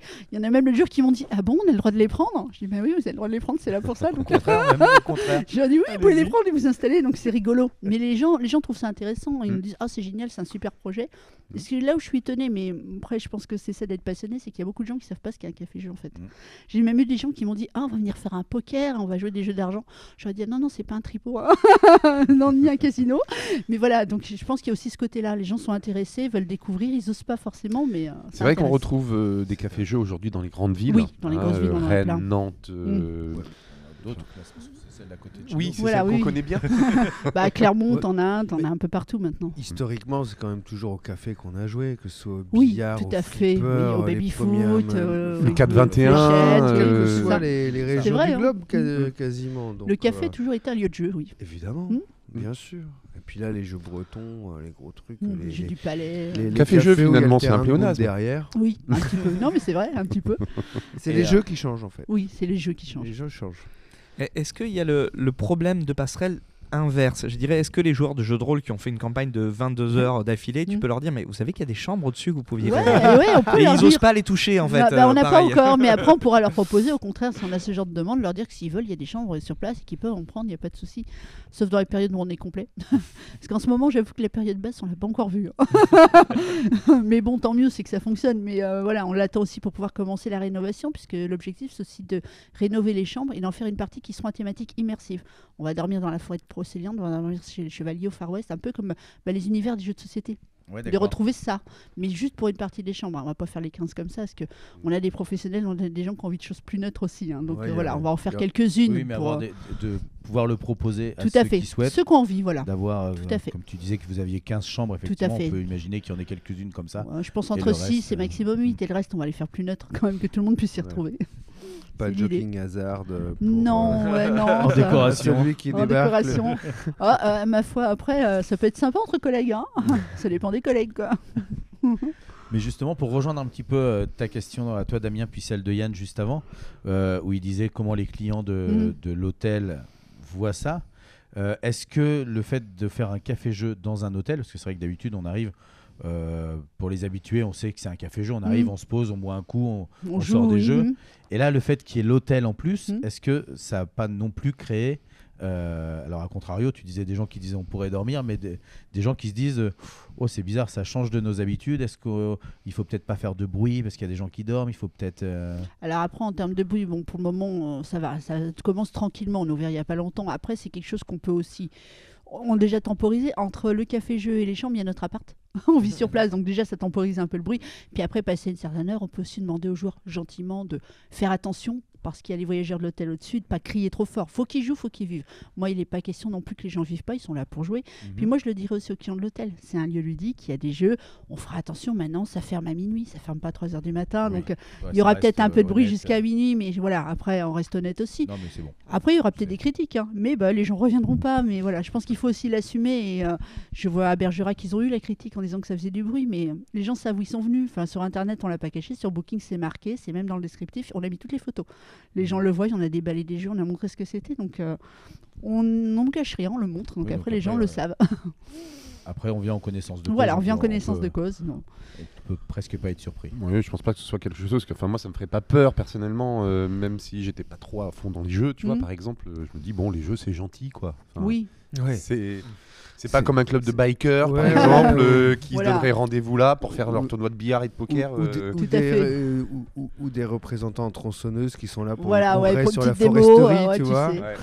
Non, Ouais, puis mais on a déjà vu sur certains salons des gens jouer et des fois quand ça joue, Oh bah, ça peut Chrome, jouer, quand tu joues à Chrome, des choses comme ça, ça ouais. peut être très bruyant, quoi. Ça Une peut partie être comme très ça. bruyant. Ouais. ça peut. C'est pour ça que je pense à ça en fait. Le Nous, volume nous, sonore on est peut habitués, monter. on sait que on peut faire attention, mais on s'est déjà vu aussi en salon faire on a cassé des chaises. Bien sûr, mais sans jeu, Non, des oui. gens dans un bar peuvent être très Oui, bruyants aussi. les bars, ça peut être très bruyant. ça. Un Oui, restaurant, je suis ça peut être d'accord. très bruyant aussi, même Oui, si c'est t'as pas de vrai. jeu. Donc après, C'est vrai. c'est le principe d'avoir un établissement avec une salle vivante en bas aussi. Et puis après, je suis sympa, les prestations d'anniversaire, je les fais le mercredi, le samedi, mais pas le soir. Donc voilà. Est-ce que justement, il y a dans ton offre, est-ce que tu as déjà commencé à aller voir les gens sur cette prestation? Oui, il y a une grande salle, il peut y avoir une grande salle de restaurant, mais leur dire attention, c'est une grande salle à thème où tu restes quand même, puisque ça a ouvert il n'y a pas longtemps, accessible à toutes les demandes, même les gens qui veulent réserver la salle sans que ce soit dans le cadre d'un café-jeu. Est-ce qu'on peut encore... Oui, alors on peut réserver la salle. Quelqu'un qui viendrait voir, qui me dirait, je sais pas, je veux faire un anniversaire, un événement privé. Moi, je suis pas intéressé par le café-jeu, mais je veux louer la salle. Ça peut tout à fait se faire. Après, on en discutera, on verra à quel moment, effectivement, parce qu'on va essayer aussi de faire venir des auteurs au café-jeu. On a déjà des auteurs qui commencent à se caler avec des dates là pour 2020. Donc voilà, après, on voit tout ça, on fait en sorte de prendre aussi toutes les demandes en compte. Mais oui, ça sera possible aussi. Donc bien la sûr. transition se fait pour l'instant petit à petit. Voilà, pour pas, tranquillement. Mais après, pas perdre les de gens. toute façon, on essaiera de rester ouvert à un maximum de demandes aussi. Quelqu'un qui me dit, je connais pas les jeux, mais je veux louer la salle, peut-être qu'il découvrira les gens en Voilà, étant c'est sur place peut-être le aussi. meilleur moyen, C'est pour le peut-être un faire moyen venir. aussi de faire découvrir et que par curiosité, ils auront des invités qui diront mais qu'est-ce que c'est que ces boîtes? Et puis je leur dirai prenez une boîte puis on va voir ce que c'est ensemble. Voilà, c'est aussi l'intérêt. On retrouve souvent, c'est vrai, des soirées-concerts, des animations comme ça dans les cafés. Tu parlais de faire venir des auteurs. Oui. Il y a des projets comme ça qui vont être mis ou qui sont déjà mis en place? Alors des projets qui vont être mis en place, oui. Là j'ai donc quelques auteurs qui vont venir avec des jeux. On va avoir Christine Larquetou avec Toutilix qui va venir. On va avoir Wilfried et Marie-Fort qui vont venir entre autres. J'ai d'autres auteurs pour le moment, mais j'attends confirmation de leur date parce qu'il faut qu'on cale les dates par rapport à nos dates aussi, ce qui est toujours un peu compliqué par rapport à la fréquentation de l'hôtel aussi, parce que nous quand on reçoit un auteur, sur le principe on lui offre la chambre et le petit déjeuner. Donc on lui bloque une chambre pour lui, comme ça il a sa chambre, son petit déjeuner du matin, il n'a pas souci de quoi que ce soit. C'est l'idée. On Je trouve l'invite que vraiment. C'est un bon argument ça. Quand On même. l'invite à venir présenter ses jeux et nous voilà, on lui offre le gîte et le couvert. C'est important quand même. Chouette. Au moins qu'ils puissent On avoir peut ça. leur offrir une radio en plus. Voilà, parce que je veux dire, nous, Voilà, après. on va le dire honnêtement, ça nous arrange pas parce que personnellement, quand on les invite à la radio, eux ils dorment dans le canapé, vous êtes assis là. Ah tous oui. seuls pour faire on a que ça à leur offrir. Donc, Bah ouais. s'il y a 10 minutes d'ici, ils ont une vraie chambre et tout, ça nous arrange pas trop. Quoi. Non, mais après ils peuvent faire les deux. Ils peuvent passer au Non, mais ça- café-jeu et c'est- venir à la radio. Exactement. Ça permet de peut-être créer une passerelle avec Tout ceux à qui fait. sont un peu plus loin, de se dire vous venez, on peut faire enregistrer l'émission Voilà, puis et ils après peuvent vous aller pouvez- jouer, Très bien logé. Exactement. Tout à fait, ils pourraient. On Ah, peut ça- faire les deux. Hein, Ça, on va en se- parler en antenne de tout ça. Ah, voilà, Ça on va en se- discuter ça se ensemble. réfléchit. Alors, pour revenir à des choses un petit peu plus terre à terre, on a l'habitude comme ça dans l'émission de revenir plusieurs fois Oui. vers l'invité. Oui. Et parce qu'on a des choses à présenter aussi. Et je Oui. sais que notamment, Damien a épluché un petit peu le courrier de tous les auditeurs D'accord. qui nous écrivent plus ou moins bien, plus ou moins véritablement. Et puis, et il en tire toujours le meilleur, c'est dire. C'est intéressant. Ça. Oui, et ben ce soir, mes amis, je dois vous avouer quand même, j'étais un petit peu perdu. D'ailleurs, je me souviens qu'il y a pas plus tard que 43 minutes, quand Alex m'a demandé comment j'allais en début d'émission, attention flashback, je me souviens lui avoir dit un truc comme ça. Ouais, ça va, mais ce soir, je suis quand même un petit peu désorienté, je vous en parlerai tout à l'heure. Mais rassurez-vous, je sais très bien que d'ici la fin de ce courrier, des auditeurs, ça sera pire. Et la preuve avec ce flash forward cette fois-ci, putain, anglais. La preuve avec ce flash forward cette fois-ci, je me dirai sans doute dans quelques minutes quelque chose comme ça. Ah merde, j'en ai foutu de partout. Bon, terminé sans moi. Voilà, mais alors pourquoi ces allers-retours temporels, me direz-vous? Eh bien parce que justement, dans ce grand ruban de Mobius qu'est le temps, j'avoue que je m'y perds un petit peu. C'est vrai, ce soir, est-ce que les gens regardent la dernière émission de l'année sur Facebook Live? Est-ce que les gens écoutent à la radio la première émission de 2020? Est-ce que je dois sélectionner des courriers d'auditeurs qui font leur bilan 2019? Est-ce que je dois prendre ceux qui nous expliquent leurs bonnes résolutions? Et moi, dans tout ça, quand je repense à ce qui s'est passé ces 12 derniers mois, ai-je vraiment été à la hauteur? Je veux dire, on a reçu Nicolas Bonneau, l'auteur des Papates, on a reçu Pierre-Marie Brissot, l'auteur de l'Armoire au jeu. Est-ce que tous ces menuisiers amateurs, est-ce que j'aurais pas mieux fait de leur dire ma manière de poncer? Est-ce que tout ça, c'est pas de la faute d'Antoine Rabot, en fait? Est-ce que est-ce que c'est encore la peine de lutter, tout simplement, ou est-ce que je dois arrêter là mes jeux de mots, mais là on lui dise mes bénisteries, parce qu'après tout, ça fait scier tout le monde. Bon, pas la peine de me répondre, hein. Je vois dans vos yeux plein de petites étoiles qui vous en redemandez encore, mais j'ai pas envie de faire la vanne de trop, même si je sais très bien qu'elle a été faite le 9 mars 2015 et que depuis je vis sur mes vannes à crédit. Bref, tournons-nous vers l'avenir, vers 2020, donc 2020 quoi. 2020 c'est la conquête spatiale, c'est les voitures volantes, c'est les robots. En 2020, Tom Cruise se bat dans un exosquelette dans Age of Tomorrow. En 2020, Idris Elba combat des kaijus géants dans des robots géants dans Pacific Rim. En 2020, Hugh Jackman fait des combats de boxe avec des robots dans Real Steel. Et en 2020, même Linda Hamilton reprend du service contre Terminator dans Dark Fate. Et oh les gars, doucement, vous croyez qu'on va faire quoi avec les robots en 2020 ?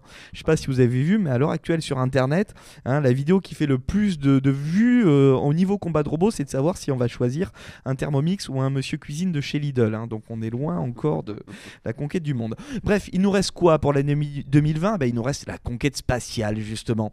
Alors 2020, c'est l'année qu'a choisi Brian De Palma pour envoyer Gary Sinise sur Mars. Voilà. Bon, mais c'est vrai quand même, il y a eu pour Brian De Palma un avant et un après Mission to Mars. Enfin, je veux dire, le mec, il avait fait Scarface, Snake Eyes, Les Incorruptibles, Carrie, Phantom of the Paradise, tout ça. Et c'est vrai que depuis Mission to Mars, De Palma a pas réussi à rembourser un seul de ses films. Ils ont tous fait moins que leur budget de départ, mais bon, ça tient peut-être à Mars, parce que la même année, il y avait John Carpenter, The Thing, Christine, Halloween, tout ça, qui d'un coup faisait Ghost of Mars. Et bon, on peut dire qu'à sa décharge, le mec avait un petit peu craqué. Non, je suis désolé, Ghost of Mars, il est pourri. Il avait un petit peu craqué parce qu'il venait de faire quand même Vampire avec James Wood et il s'est dit, je vais produire le 2, ça va être mon propre remake, mais je vais mettre Bon Jovi à la place en tueur de vampire. Il s'était quand même déjà bien tiré une balle dans le pied. Et tout ça pour dire quoi en fait ? Eh bien, tout ça pour dire que si on veut marquer le coup pour 2020, va falloir faire dans l'originalité, mais avec une bonne base. Sinon, ça va partir en vrille, et ça sera mon dernier jeu de mots, sur le thème de l'univers du bois. Et donc, je me tourne vers notre invité pour lui parler du courrier que les auditeurs lui ont adressé. Alors, première lettre, un brin furax, il faut le dire, de Germain de Noirmoutier dans le Jura, qui dit ceci. Madame, en 2020, mon épouse et moi allons fêter nos noces d'argent, 25 ans de mariage. Et quoi de plus symbolique que de faire ça dans le restaurant où nous avons célébré notre union un quart de siècle plus tôt, dans cette institution de Plohermel qu'est le restaurant Le Retour de Pêche. Alors, cela fait 2 ans que moi je prépare cet événement, 2 ans que les réservations sont faites, 2 ans que je promets à ma femme qu'elle pourra reprendre du fameux buffet fruits de mer à volonté, qui a fait la réputation de l'établissement. Et 2 mois avant l'événement, qu'est-ce que j'apprends ? Et que le resto a été transformé en vulgaire tripot, ou un truc du genre. Comment je fais moi maintenant ? Eh bien, Gérard, pas de panique.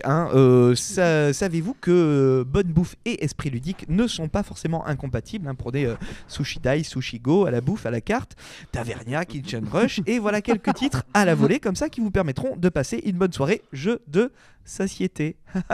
Jeu de satiété, vous avez piché. Je sais pas, c'est pour vous dire, est-ce que je retourne dans les univers des jeux de mots des Charpentiers ou est-ce que je reste plus fin comme ça ? C'est à vous de me dire. Plus fin, c'est bien. Ouais, d'accord. c'est pas mal. Alors bon, le resto c'est fait, passons à l'hôtel. Alors j'ai ce SMS de Mathilda de Perpignan en Auvergne qui vient d'arriver et qui le SMS pardon, pas Mathilda, et qui dit ceci, vous allez voir. Bonjour, mon mari et moi avions prévu de dormir ce soir à l'hôtel Ludic Forever, donc de Bergerac, on en parlait tout à l'heure. Oui. Mais il y a dû avoir un bug dans la réservation et à la réception, ils ne trouvent pas justement notre réservation. Et comme l'hôtel est complet ce soir, bon, j'ai cherché un hôtel ludique dans le coin parce qu'on est en vélo, donc on ne voudrait pas aller très loin. Et j'ai lu sur un article de West France que vous vous rapprochiez du Ludic Forever. Alors je me suis dit, bon, même en partant à 21h, si vous êtes rapprochés, on ne devrait pas arriver trop tard. Donc on a enfourché nos bicyclettes. Et on a repris la route. Mais là, j'ai mis votre adresse dans le GPS et j'ai comme un doute. Alors ma question, Mathilda, est la suivante. Elle dit Mathilda, vous êtes ouvert jusqu'à quelle heure cette nuit ? Alors oui, Mathilda, là, il y a rapprochement et rapprochement, effectivement. Alors attention, Bergerac, Plohermel, en vélo, en pleine nuit, en plein hiver. Oui. Dans le meilleur des cas, vous êtes là jeudi matin vers 7h30 et c'est con parce qu'il faut rendre la chambre à 10h. Bon, je pense que là, on n'est même plus dans le concept du voyageur. Là, on est carrément dans celui du bot meeple. Vous l'aimez celle-là ? Ah oui, elle est bonne. Bot meeple. Quoi d'autre ? Eh bien, vous allez voir, non, j'ai un 3e courrier un petit peu plus sérieux, mais vous allez voir que quoi qu'on fasse, on ne peut pas changer l'avenir. Le futur est déjà écrit, il faut s'en accommoder au mieux. Alors, la prochaine question, hein, c'est Jérôme. Pas le chanteur, hein, le verbe être conjugué à la troisième personne singulier. C'est Jérôme, donc, de Toulouse, dans le nord. Ah ouais, on est tous malades ce soir. Excusez-moi, parce que je crois que sinon je vais pas réussir à finir ma rubrique. Donc, c'est Jérôme. Oh merde, j'en ai foutu de partout. Bon, bah, terminé pour moi. Je vais me changer. Damien Ah, ben voilà, le mec se barre, hein. Il commence bien 2020, il termine même pas ses rubriques. Bon, bah, on va faire sans lui alors. Yann, tu peux lancer la prochaine pause musicale, hein? Tu annonces la chanson et après, tu pourras appuyer sur le bouton où il y a écrit Yann, appuie sur ce bouton. Merci. Eh ben ça marche, je vais lancer donc la prochaine pause musicale qui sera la deuxième de l'émission. Nous allons écouter Chris Isaak qui va nous chanter Blue Hotel et c'est parti.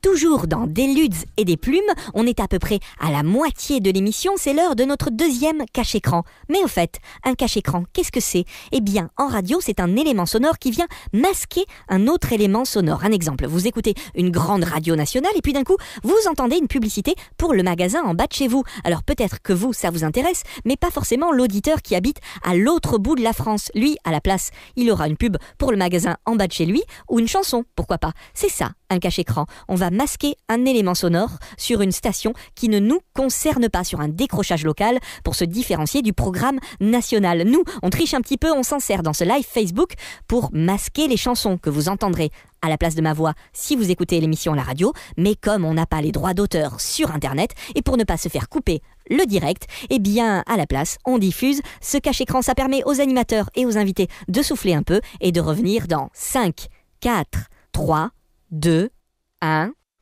Et on vient d'écouter Chris Isaak qui nous a chanté Blue Hotel. Vous écoutez Des ludes et des plumes, La seule émission radioludique qu'on écoute jouer. Déjà la moitié de l'émission. L'heure de retrouver notre invité téléphonique. Toujours dans Des luttes et des plumes, effectivement, on vient de passer la moitié de l'émission, c'est dingue comme le temps file. Et c'est le moment de se tourner vers le téléphone qui nous permet ce soir d'aller discuter avec Benoît Forger. Bonsoir Benoît. Bonsoir. Ça va bien? À tous, à toutes, ouais ça va, c'est pour la valise RTL, non? Ouais c'est ça, ouais. J'espère que tu as bien noté les chiffres et que tu vas pouvoir... Ouais, je suis au taquet, ouais. Alors, à défaut d'avoir les chiffres de la valise, tu vas pouvoir peut-être nous parler un petit peu plus en détail des sujets qui nous intéressent, des sujets un peu plus ludiques. Notamment, alors, on est venu vers toi parce que depuis quelques temps, on a présenté le Space Co, on va dire la version enfant des Space Cowboys. Oui. Et on avait l'habitude de vous croiser sur les salons, de vous croiser pour tester les jeux. Mais là, ça y est, vous avez sorti vos premiers jeux qui sont donc, il y a Attrape-Rêve et Yum Yum Island. C'est bien ça? Ouais, tout à fait, c'est ça, ouais. Et alors, Attrape-Rêve sort cette semaine en fait. Là. Il sort vendredi. Il sort vendredi. Voilà. Ouais. Alors, on l'a bien compris que effectivement, Space Co, c'était vraiment une version pour enfants, que votre public étaient les plus jeunes. Et moi, il y avait une question quand même, parce que je vous ai vu tourner beaucoup sur les salons. J'ai vu passer Yum Yum Island depuis Paris et Ludique, pas celui de cette année, celui de l'année dernière. Et par contre, j'ai trouvé que Attrape-Rêve était sorti beaucoup plus rapidement. Est-ce que tu peux nous expliquer pourquoi il y a des fois des jeux qui sortent plus rapidement que d'autres? Alors, c'est pas qu'il est sorti plus rapidement, c'est que les deux projets ont été menés quasiment en même temps depuis le début de Space Co. D'accord. Voire même avant. Et donc, à un moment, faut mettre en place un planning. Et grosso modo, les deux jeux étaient quasiment prêts en même temps. Je parle au niveau mécanique, hein. Oui. Après au niveau d'illustration il y a un petit décalage, mais c'est parce que c'était deux jeux qui ont évolué en même temps, qui ont été développés en même temps, et il n'y a pas de plus rapide, c'est simplement un ordre de sortie qui s'est déroulé comme ça en fait, quoi. D'accord, mais du coup c'est plutôt bien joué parce qu'effectivement le deuxième est sorti peu de temps après le premier. Ce qui a permis C'était l'idée, c'était l'idée. En fait, moi j'ai voulu refaire un peu ce que j'avais fait pour la gamme courte des jeux chez Purple Brain. Ouais. C'est-à-dire que j'avais sorti les 3 petits cochons fin août 2013 et Baba Yaga était arrivé en novembre, un truc comme ça, quoi. Donc l'idée, moi ce que je voulais, c'est imposer le sentiment que c'est une gamme, en fait, montrer que c'est une gamme. Et en fait, pour montrer que c'est une gamme, enfin c'est ma conception, je dis pas que c'est la meilleure du monde, c'est de sortir 2 jeux à 2-3 mois d'écart, Et ces deux jeux doivent représenter un peu les deux extrémités du panel, si on peut appeler ça comme ça. C'est-à-dire, nous, chez Spaceco, on fait des jeux pour des 4 à 7 ans. Donc, Yum Yum Island, on est plutôt sur un 6 ans et plus. Et Attrape-Rêve, on est plutôt sur un 4 ans et plus avec une variante coopérative à 3 ans. Donc, c'est un peu les deux extrêmes du panel, quoi, qu'on vise. D'accord, c'est pour effectivement que dès le départ, poum, on voit un petit peu tout ce qui va pouvoir être présenté chez Spaceco. C'est ça, ça permet de délimiter un peu, mettre des bornes un petit peu, de montrer, et puis peut-être une gamme en fait, quoi, parce que la charte graphique, le petit bandeau reste le même si la couleur change, mais ça c'est quelque chose que je pratiquais aussi un peu chez Purple Brain aussi, avec la gamme Contes et Jeux. Donc voilà pourquoi ils sont sortis avec si peu d'écart en fait. Il y a une vraie explication. D'accord.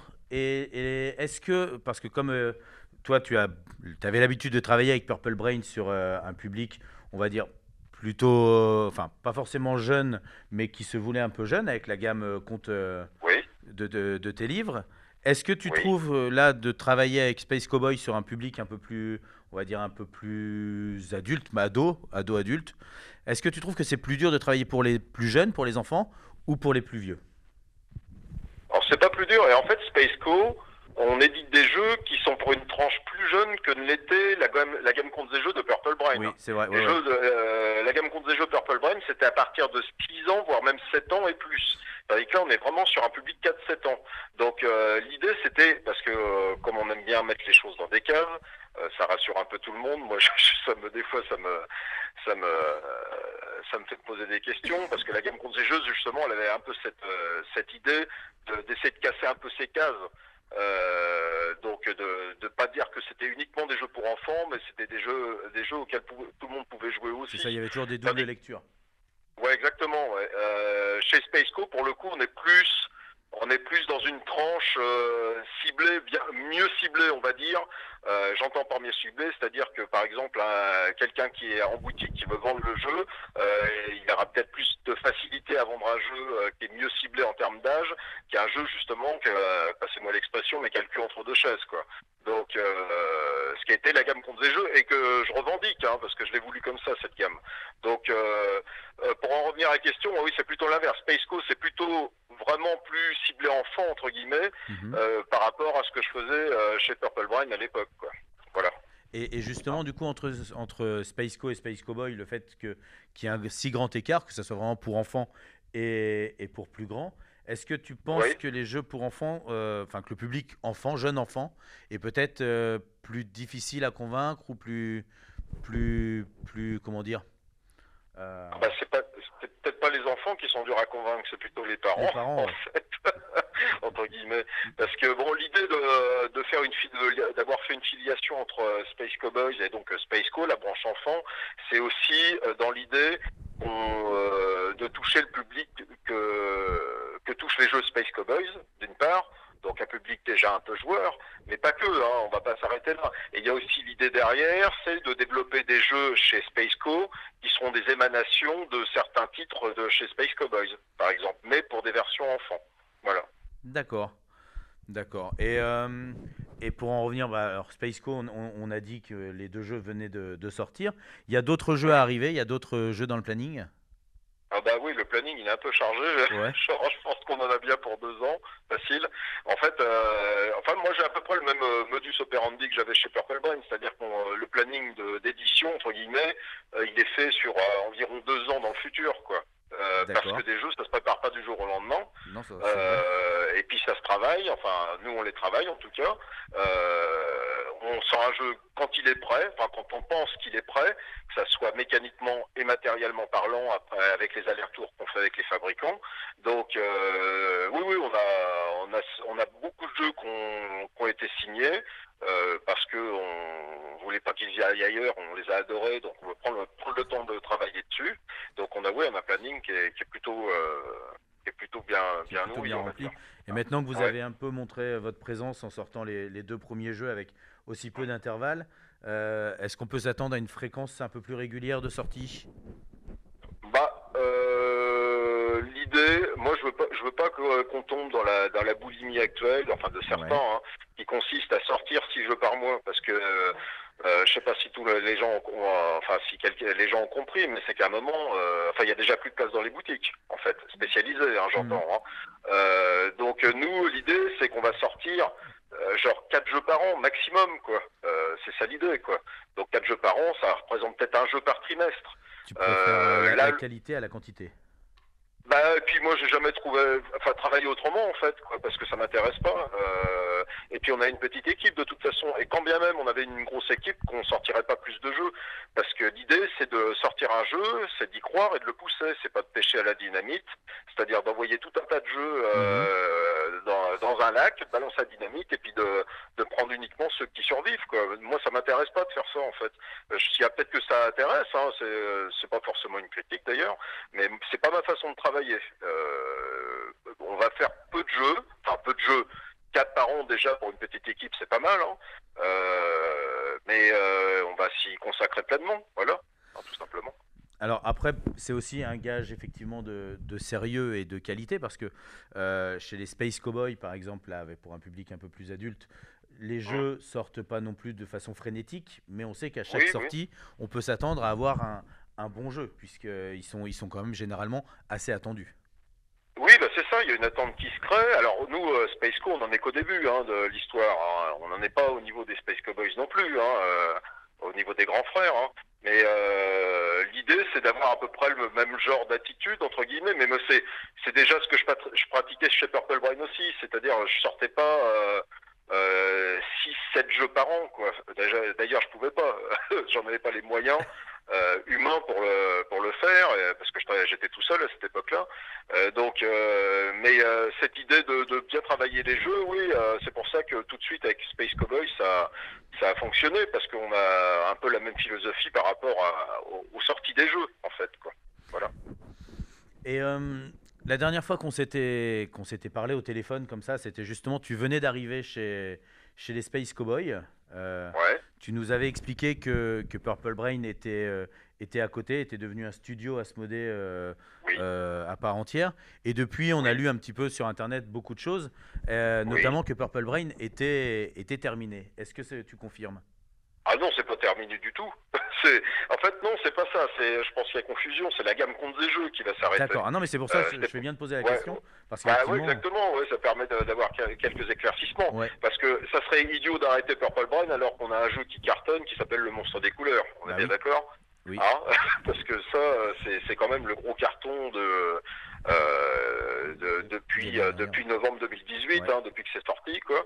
Donc non, c'est loin d'être le cas. Purple Brain. En fait, quand on est de toute façon Space Co, et donc qui est une émanation de Space Cowboys, ça fait partie des studios aussi qui font partie d'Asmodée. Oui. Voilà. Et donc Purple Brain est aussi un studio Asmodée. Donc je m'occupe des deux studios, c'est-à-dire qu'en parallèle, j'ai et ça me plaît bien parce que c'est un peu deux choses différentes aussi, sans l'être trop de manière éloignée, quoi. Donc ça me permet d'avoir les deux casquettes et de prendre encore plus de plaisir sur ces deux entités, quoi. Mais non, Purple Brain n'est pas du tout mort. Et puis on a plein de projets. En fait, là, ce qui se passe, c'est que Purple Brain depuis quelques temps est un peu en phase de transition. Hein. C'est-à-dire que la gamme contre des jeux, faut être clair, elle se vend beaucoup moins bien que fut un temps. Pourrait y avoir plein d'explications à ça sans qu'on sache exactement pourquoi, en fait, quoi. On va dire qu'on va appeler ça tous les paramètres qu'on peut pas prendre en compte. Moi, j'appelle ça le hasard, la chance ou la malchance, peu importe, quoi. Mais il y a plein de c'est comme ça. Et donc, il a fallu réfléchir à comment allait évoluer Purple Brain, et le Monstre des Couleurs est aussi arrivé à ce moment-là. Donc là, on travaille pas mal chez Purple Brain sur aussi des adaptations de licences de littérature jeunesse. Ce qui correspond assez bien à la philosophie de Purple Brain initialement, quoi, en fait. Non, mais c'est ça, oui. À la base, on était sur les contes, donc aussi de la littérature pour enfants, et on reste un peu dans le même ordre d'idées, même s'il y a un petit changement. C'était ça reste. Mais moi, la littérature jeunesse, c'est toujours un truc qui m'a botté, quoi. Donc le fait de pouvoir justement passer sur des licences, on va dire un peu plus modernes que les contes, sans que ça soit péjoratif, hein, bien entendu. Moi, ça me plaît beaucoup parce qu'il y a plein de formidables licences dans la littérature jeunesse actuelle qui me donnent envie de travailler dessus, quoi, en fait. Alors, au niveau de l'équipe, tu disais que vous étiez une petite équipe chez Spaceco et que c'était aussi ça qui faisait votre force. Ça veut dire que comme ça, vous n'aviez pas à vous éparpiller un peu partout. Oui, c'est clair, ouais. Et on sait, parce que nous on le connaît parce qu'il habite par chez nous, on sait que dans l'équipe, il y a Wilfried, normalement, Wilfried Faure. Et... Ah ouais, je croyais que vous alliez parler de Rainer Knizia, bah, je me suis dit aussi, c'était bizarre. Ouais. Ah ouais. Parce qu'il n'est pas du tout dans le coin. Ouais. Et du coup, est-ce que d'avoir un auteur, puisqu'il est auteur de jeux pour enfants, dans son équipe, ça aide bien quand on fait justement du jeu enfant? Bah, je dirais que même je l'ai recruté pour ça, en fait. Tout simplement. Je crois que je peux pas... Ouais, on a une petite équipe. Alors, il n'y a pas que Wilfried. Hein. Il y a Anna qui s'occupe, qui est chargée de communication. Donc, elle bosse à la fois pour Spaceco et Space Cowboys aussi. Il y a Clément Euzé qui était chef de projet chez lui-même jadis. Donc, qui nous a rejoint. C'est le dernier à nous avoir rejoint. Donc, lui... C'est un peu mon bras droit parce qu'il est à la fois chef de projet sur Spaceco mais aussi sur Purple Brain. Donc sur Purple Brain on est deux en fait, c'est la fête, on va doubler l'effectif. Donc et Wilfried que j'ai recruté, je lui avais déjà proposé à un moment, on en avait rediscuté et moi je vais proposer, il n'y a pas photo, moi je pense que c'est un des meilleurs avec sa femme Marie, hein, bien entendu. C'est parmi les meilleurs auteurs de jeux pour enfants actuels. Et ça se limite pas qu'à la France. Donc, d'ailleurs, on en discute assez souvent avec Wilfried. Nous, on est toujours étonnés finalement du peu de considération. C'est peut-être un peu fort, hein, ce que je veux dire, mais du peu de considération qu'il y a envers le jeu pour enfants. Il faut savoir quand même qu'on a Wilfried et Marie, qui sont quand même les gagnants de l'As d'Or enfant cette année, et du Kinderspiel. C'est quand même assez exceptionnel, quoi. C'est vrai. Mais comme c'est des jeux pour enfants, c'est tout de suite pris un peu de haut. Par les vrais joueurs en dur, on va dire, quoi. Alors là, je fais des préjugés à mort, en fait, hein, mais c'est pas très grave. Hein. Mais il y a cette espèce de manque de considération, mais c'est à nous aussi, c'est hyper motivant pour nous, parce que nous, quand on m'a confié la tâche de Spaceco, je savais qu'il fallait qu'on sorte notre bâton de pèlerin pour aller convaincre les gens que le jeu pour enfants, ça a aussi sa place, quoi. Et non seulement en externe, hein, mais aussi en interne. Parce que la culture du jeu pour enfants, c'est pas une culture qu'il y a par exemple de base chez Asmodée. Et c'est pas grave, c'est comme ça. Et le challenge, il est d'autant plus intéressant. Et donc, oui, Wilfried, c'était le choix évident en fait. Moi, quand je lui ai proposé de nous rejoindre en tant que chargé de développement, et je pense on travaille très bien ensemble parce qu'on est complémentaires. Et il a une vraie vision du jeu pour enfants à laquelle j'adhère moi aussi de toute façon.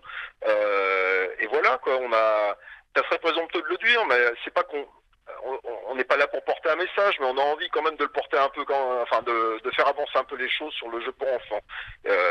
Voilà. Et puis c'est tout. Hein.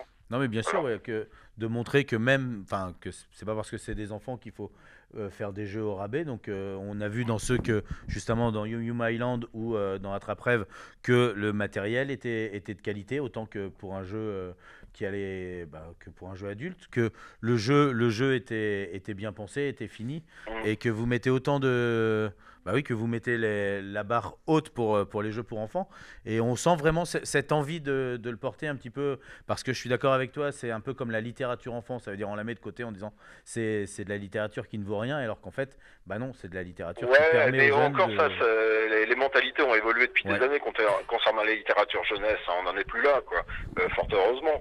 Mais après, nous, on est tout petits, hein, je veux dire, par rapport à des monstres comme Abba ou Djeko, on est des lutins, quoi. C'est-à-dire que on y va tranquille, hein, on va voir comment ça se passe. Hein. Mais non, on a vraiment envie de porter ce truc-là, et l'équipe elle est vraiment à fond là-dessus, quoi. C'est-à-dire que faut convaincre. Mais c'est un vrai beau challenge que moi j'aurais pas accepté s'il n'y avait pas eu ça à faire. De convaincre, s'il n'y avait pas eu cette difficulté et puis ces énormes monstres en face que sont des Abba, ça m'aurait pas intéressé non plus, quoi. Donc c'est le challenge qui te motive un peu. Ouais, carrément. Ouais, parce qu'il y a un vrai truc à faire en fait. Il y a un vrai truc à faire et c'est vachement motivant, c'est vachement stimulant. Donc Et tu parlais du matériel tout à l'heure, mais faut savoir que dans le jeu enfant, le matériel, il est encore plus important, entre guillemets, que dans le jeu plus pour adultes. C'est-à-dire que les adultes vont peut-être passer sur... si la mécanique prend, ils vont peut-être laisser passer sur le matériel, quoi, grosso modo. Dans le jeu pour enfants, ça peut être rédhibitoire, c'est-à-dire si les enfants ont du mal à manipuler certains éléments de jeu ou etc., c'est tout de suite au revoir, quoi. Donc il y a des contraintes. Moi, c'est ça que j'adore dans le jeu pour enfants, c'est qu'il y a des contraintes qu'on n'a pas ailleurs. Moi, je suis assez joueur de plein de trucs très différents. Ça va du wargame au jeu de rôle, jeu de filles et puis le jeu à l'allemande, etc. Mais en tant qu'éditeur, là où je prends vraiment mon pied, c'est dans le jeu pour enfants, en fait, vraiment, quoi. Et donc, parce qu'il y a un vrai truc, il y a un vrai combat à mener pour le faire sortir de là où il est, un peu, quoi, le reconsidérer. Et puis avec Wilfried, on a vraiment une bonne équipe, quoi. On s'entend super bien, et ça, même avec Clément et Piana, on porte tous le même message, quoi. Ouais, mais c'est ça, c'est aussi un peu c'est eux les futurs joueurs de jeux pour adultes, si on les édite bien. C'est ça, c'est-à-dire que... Alors, je parlais d'être présomptueux, je vais encore en rajouter une couche, parce que moi je me dis que on essaie d'avoir une société dans laquelle les gens vont essayer de réfléchir quand même. Et je trouve que le jeu de société, c'est un très bon vecteur pour ça. C'est que, mine de rien, par le loisir, on développe certaines capacités de réflexion. Et c'est pour ça qu'on peut pas se permettre de donner à nos enfants des trucs qui... Alors, je dis pas qu'il faut pas se marrer de temps en temps, mais on peut se marrer aussi un peu intelligemment, quoi, en faisant mine de rien, en ayant mine de rien quelques apprentissages, en fait, tout simplement, quoi. Ouais, je suis assez d'accord avec toi. Et ici, autour de la table, je pense que d'une façon générale, on ne te contredira pas. Et ben, en tout cas, on peut, c'est pas... Après, moi, je pense que d'être éditeur, c'est d'avoir une démarche, quoi. Sur cette philosophie-là, il y a plein d'autres points sur lesquels on essaie d'évoluer aussi, que ça soit matériellement, sur le côté fabrication, tout est à faire, mais c'est un vrai plaisir de travailler sur les jeux pour enfants, c'est un vrai kiff de faire ça, comme disent les jeunes. Alors, en tout cas, c'est parfait. Nous, je te dis, on a vraiment beaucoup aimé Yum Yum Island et Attrape-Rêve. On trouve qu'effectivement, dans le monde du jeu pour enfants, c'est bien adapté. Il y a bien la place. Comme tu le disais, il y en a pour les plus jeunes parce qu'il faut y penser aussi. Il y en a pour les un peu plus vieux parce qu'ils font pas les mêmes choses et que là, on a vraiment une belle gamme qui s'annonce. Donc, on a hâte de voir la suite. Merci beaucoup, Benoît, d'avoir bien voulu répondre à toutes nos questions ce soir.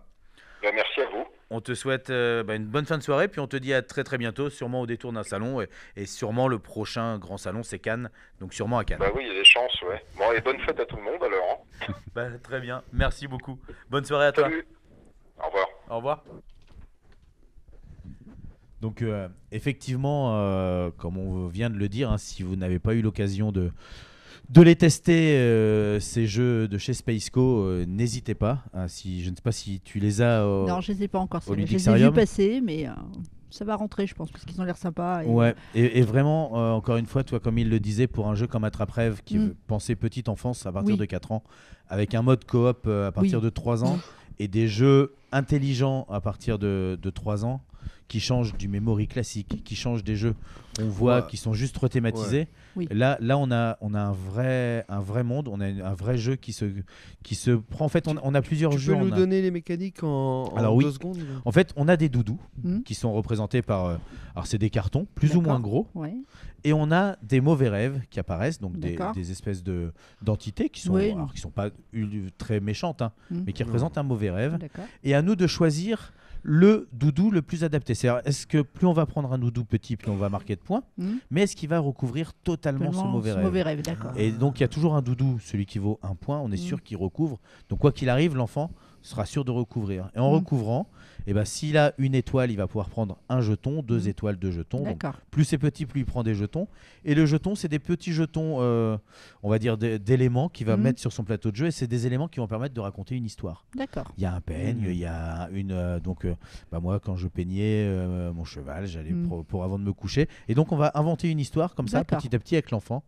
Il y a un petit côté narratif aussi dans Exactement. le jeu. On peut développer. Pour me séduire ça. Bah oui, oui, je sais bien. Et donc celui-là est vraiment très très bien et adapté attrape-rêve pour les plus petits. Autre fait très très sympa, je trouve. Alors Yum Yum Yum Island. Alors le Yum Yum Island, on est échoué sur une île, on a des animaux qu'on va devoir nourrir. On a des animaux qui vont manger, on va dire, des carnivores et des herbivores. Donc on a des jetons rouges, des jetons verts. Et on a au milieu de tous ces animaux un géant qui est là pour engloutir un petit peu tout ce qui passe à sa portée. D'accord. Ça se joue avec un masque. On pose un masque sur les yeux, donc on ne voit plus. Et après, il y a de la coopération, c'est-à-dire aux gens d'indiquer attention, là, tu vas prendre un vert, un rouge, toc, t'en prends plus ou moins beaucoup. Tu dois aller les larguer dans la gueule des animaux. D'accord. Une fois qu'ils sont nourris, si lui, il fallait 3 rouges et que j'arrive à mettre 3 rouges dans la gueule du lion, et ben hop, je le mets de côté. Le lion va déclencher un petit pouvoir qui va aider. Ou alors, au contraire, on n'aura plus le droit de parler, on va pouvoir trier les couleurs. Il y a un peu de gestion, c'est exactement ça. Et à chaque tour, parce que ça change, et à chaque coop. tour, on met le masque sur les yeux, donc on ne voit plus rien, puisque sur l'île de Yum Yum Island, il y a du brouillard, et donc on y va au jugé, au toucher, à l'à peu près, et c'est vraiment très très drôle. Et celui-là, effectivement, on peut y jouer jusqu'à plus tard parce que tout le monde se prend au jeu de ce truc où je dis je suis sûr de savoir où est. Mais je pense que même les adultes peuvent se prendre au jeu finalement. Mais complètement. D'ailleurs, il n'est pas rare que en salon, en festival, quand ils présentaient le jeu Yum Yum Island, on voit des plus vieux, voire des adultes autour de la table. Et tout ce qui est loupé va à l'intérieur de ce géant. D'accord. Donc on lui met dans la gorge, puis ça descend. Il y a tout un chemin comme ça dans son bidon. Et puis s'il est plein, on a perdu, le jeu est gagné parce que le géant a mangé toute la nourriture de l'île. Voilà le côté narratif. Ça change un petit peu des jeux plus à bas qui sont à base de memory quand même pour 90%. Bah oui, c'est ça, ils sont bien pensés. À bas, très beaux, ils sont très beaux, niveau bien matériel, pensés. ils sont très très bien adaptés. Mais la base est toujours plus ou moins la même. Ouais. Tu as toujours un memory en fait dans le jeu. C'est vrai que ça manque un petit peu de mécanique différente. Donc là, effectivement, Space Co, ils essayent de se démarquer avec un produit différent. Et je conseille d'y jeter un œil parce que voilà, moi qui n'ai pas forcément des enfants de 3 ans, je trouve quand même un intérêt à ce jeu qui est pour les enfants. On va continuer dans la présentation de jeux. Alors là, un jeu qui n'est pas pour les enfants, un jeu qui est un jeu de grand. Déjà, ils n'arrivent pas à soulever la boîte. Ouais, celle-là, elle est un peu lourde. Il y a un petit peu de matos dedans. Et justement, un matos qui sert à quoi ? Yann va pouvoir nous expliquer tout ça. Instant nostalgie dans Deludes. Souvenez-vous de ce que vous regardiez à la télévision le dimanche après-midi dans les années 70. 14 juin 1978.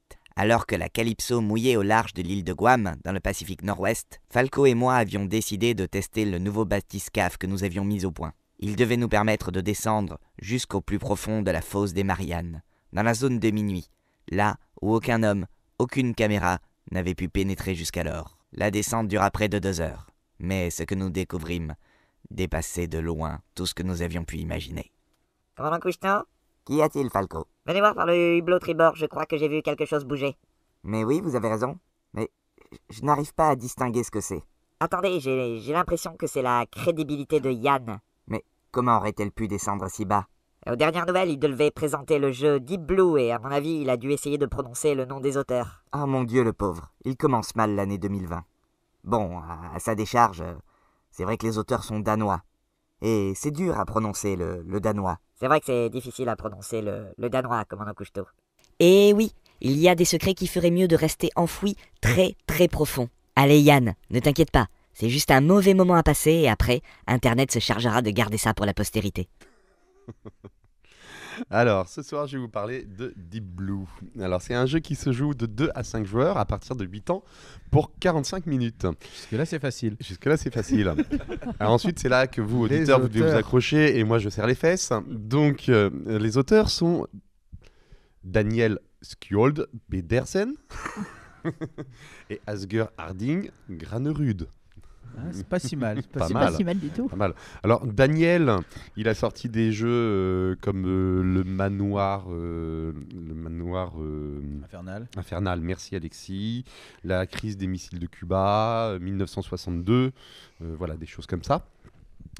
Et Asger Harding Granerud est beaucoup plus connu pour son jeu Flamme Rouge, par exemple, dont on a beaucoup parlé et qui est pour moi un hit absolu. Quoi. Oui, c'est ça. C'est clair.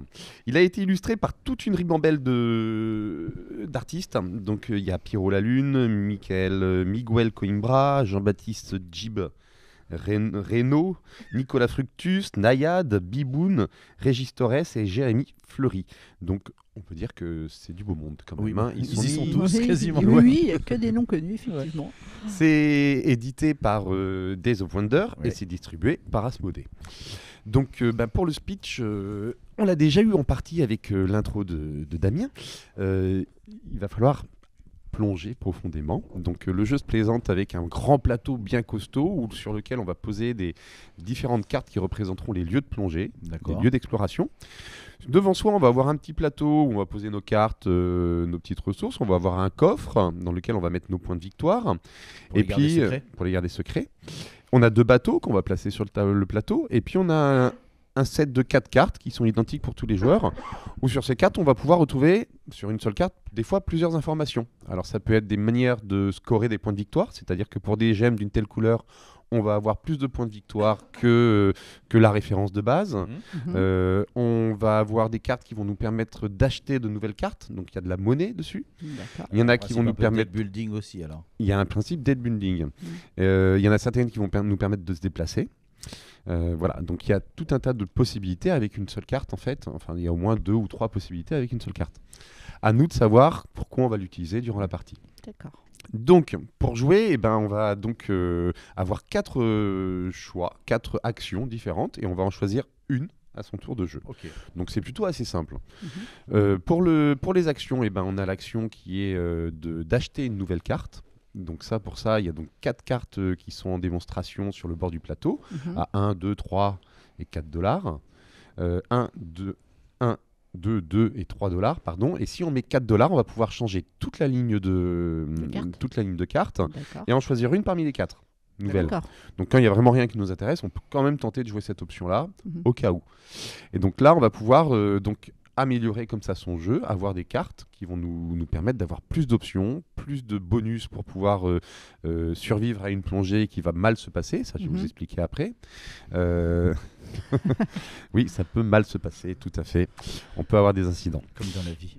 Absolument. Mais il y a un caisson hyperbar dans la boîte, c'est pour ça que c'était tellement lourd. Ouais, c'est ça. Ça explique le Mais et non, il y a du matos, mais il n'y a pas de caisson hyperbar. Donc si tu remontes trop vite, c'est pour ta gueule. C'est fichu.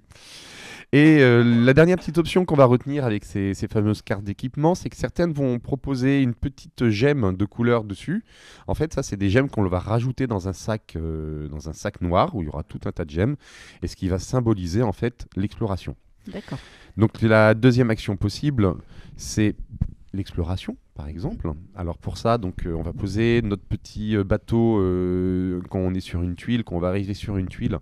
On va pouvoir donc lancer une exploration quand on est dessus.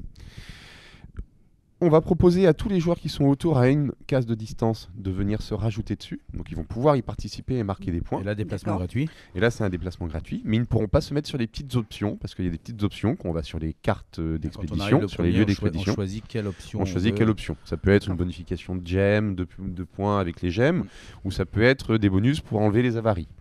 Alors quand on va commencer à plonger, on va plonger sa main dans le sac, et suivant le scénario, souvent c'est une gemme qu'on sort par une, mais il y a un scénario qui propose de sortir 2 gemmes par 2.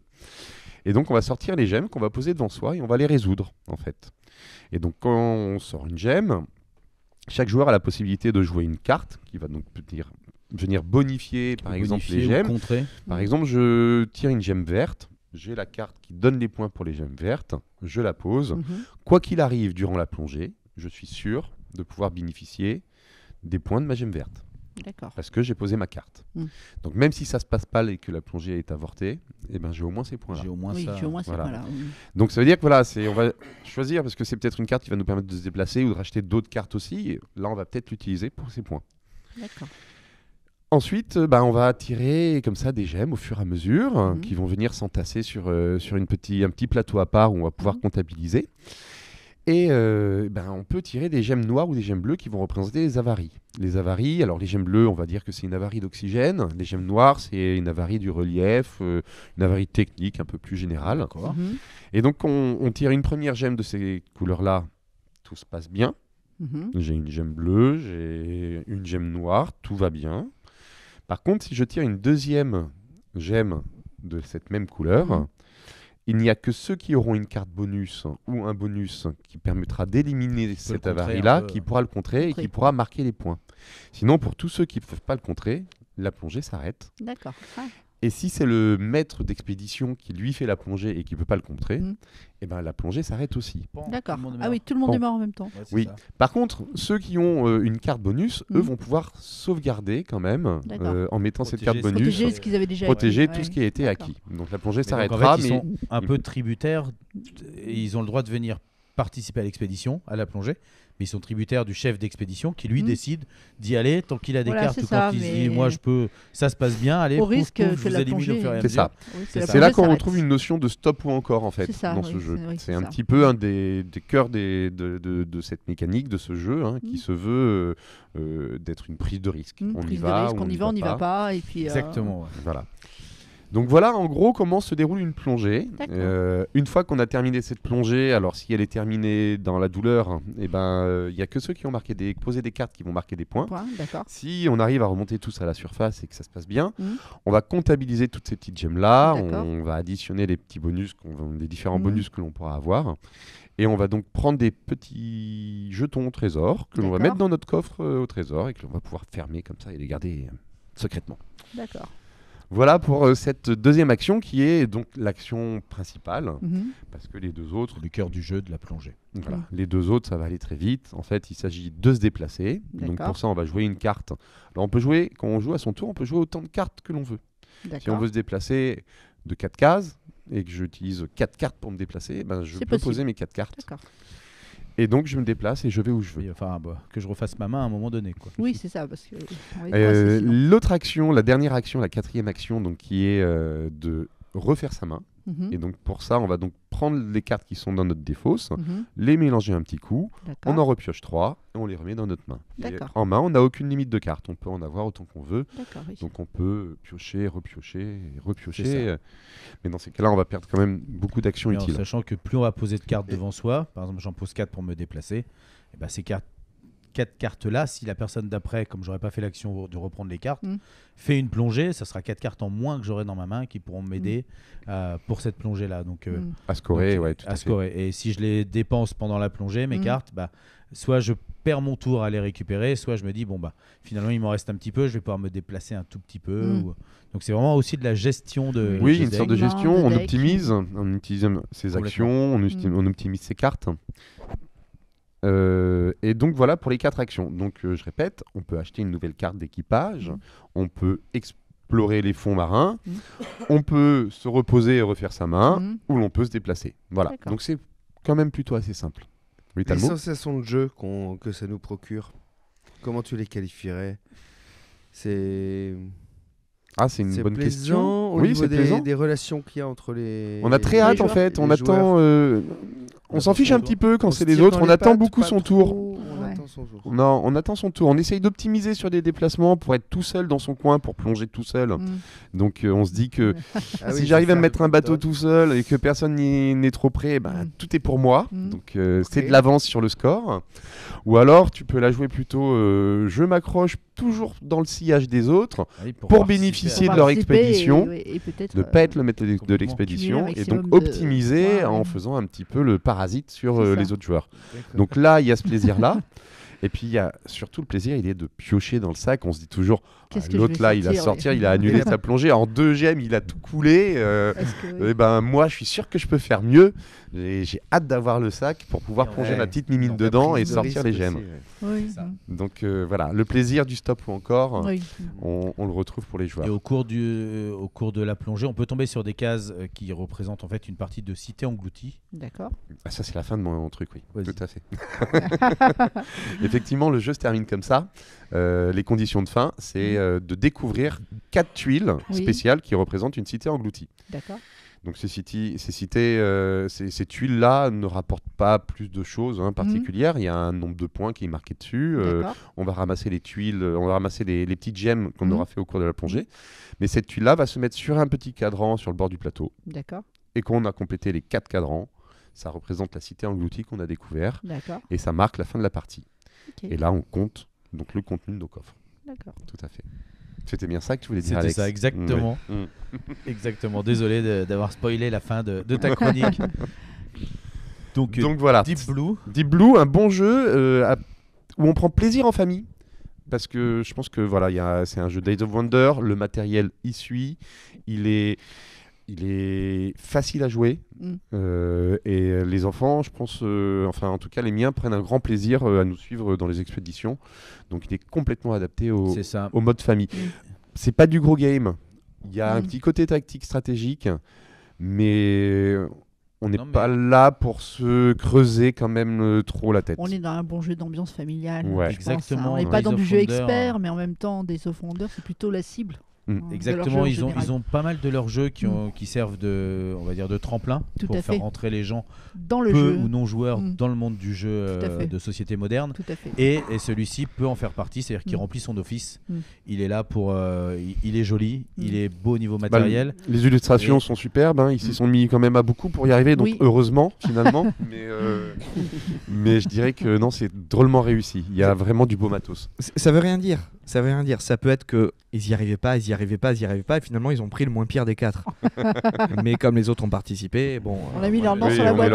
Mais là, je pense pas. Vu les pointures, je pense que c'était plutôt ils y arrivaient. Mince, il va falloir qu'on prenne les 4 parce que les 4 sont très bons. Bien. Donc Deep Blue de chez Days of Wonder. Merci beaucoup Yann. Je t'en prie Alexis. Alors juste avant la troisième pause musicale de l'émission et juste avant de se retourner vers toi pour continuer à parler du Ludixarium, il reste une toute dernière chronique, un tout dernier jeu à vous présenter. Dans des Luds, on sait quand on a une nouveauté entre les mains et quand c'est du réchauffé. Exemple. Oh tiens, t'as fait un tour en ville? Ouais, regarde, j'ai ramené le dernier Indo. Y a un nouvel Indo? J'étais pas au courant. Mais si, ça parle de voyager dans le temps. Oh, mais ça ils l'ont déjà fait en 87, la machine a rattrapé le temps.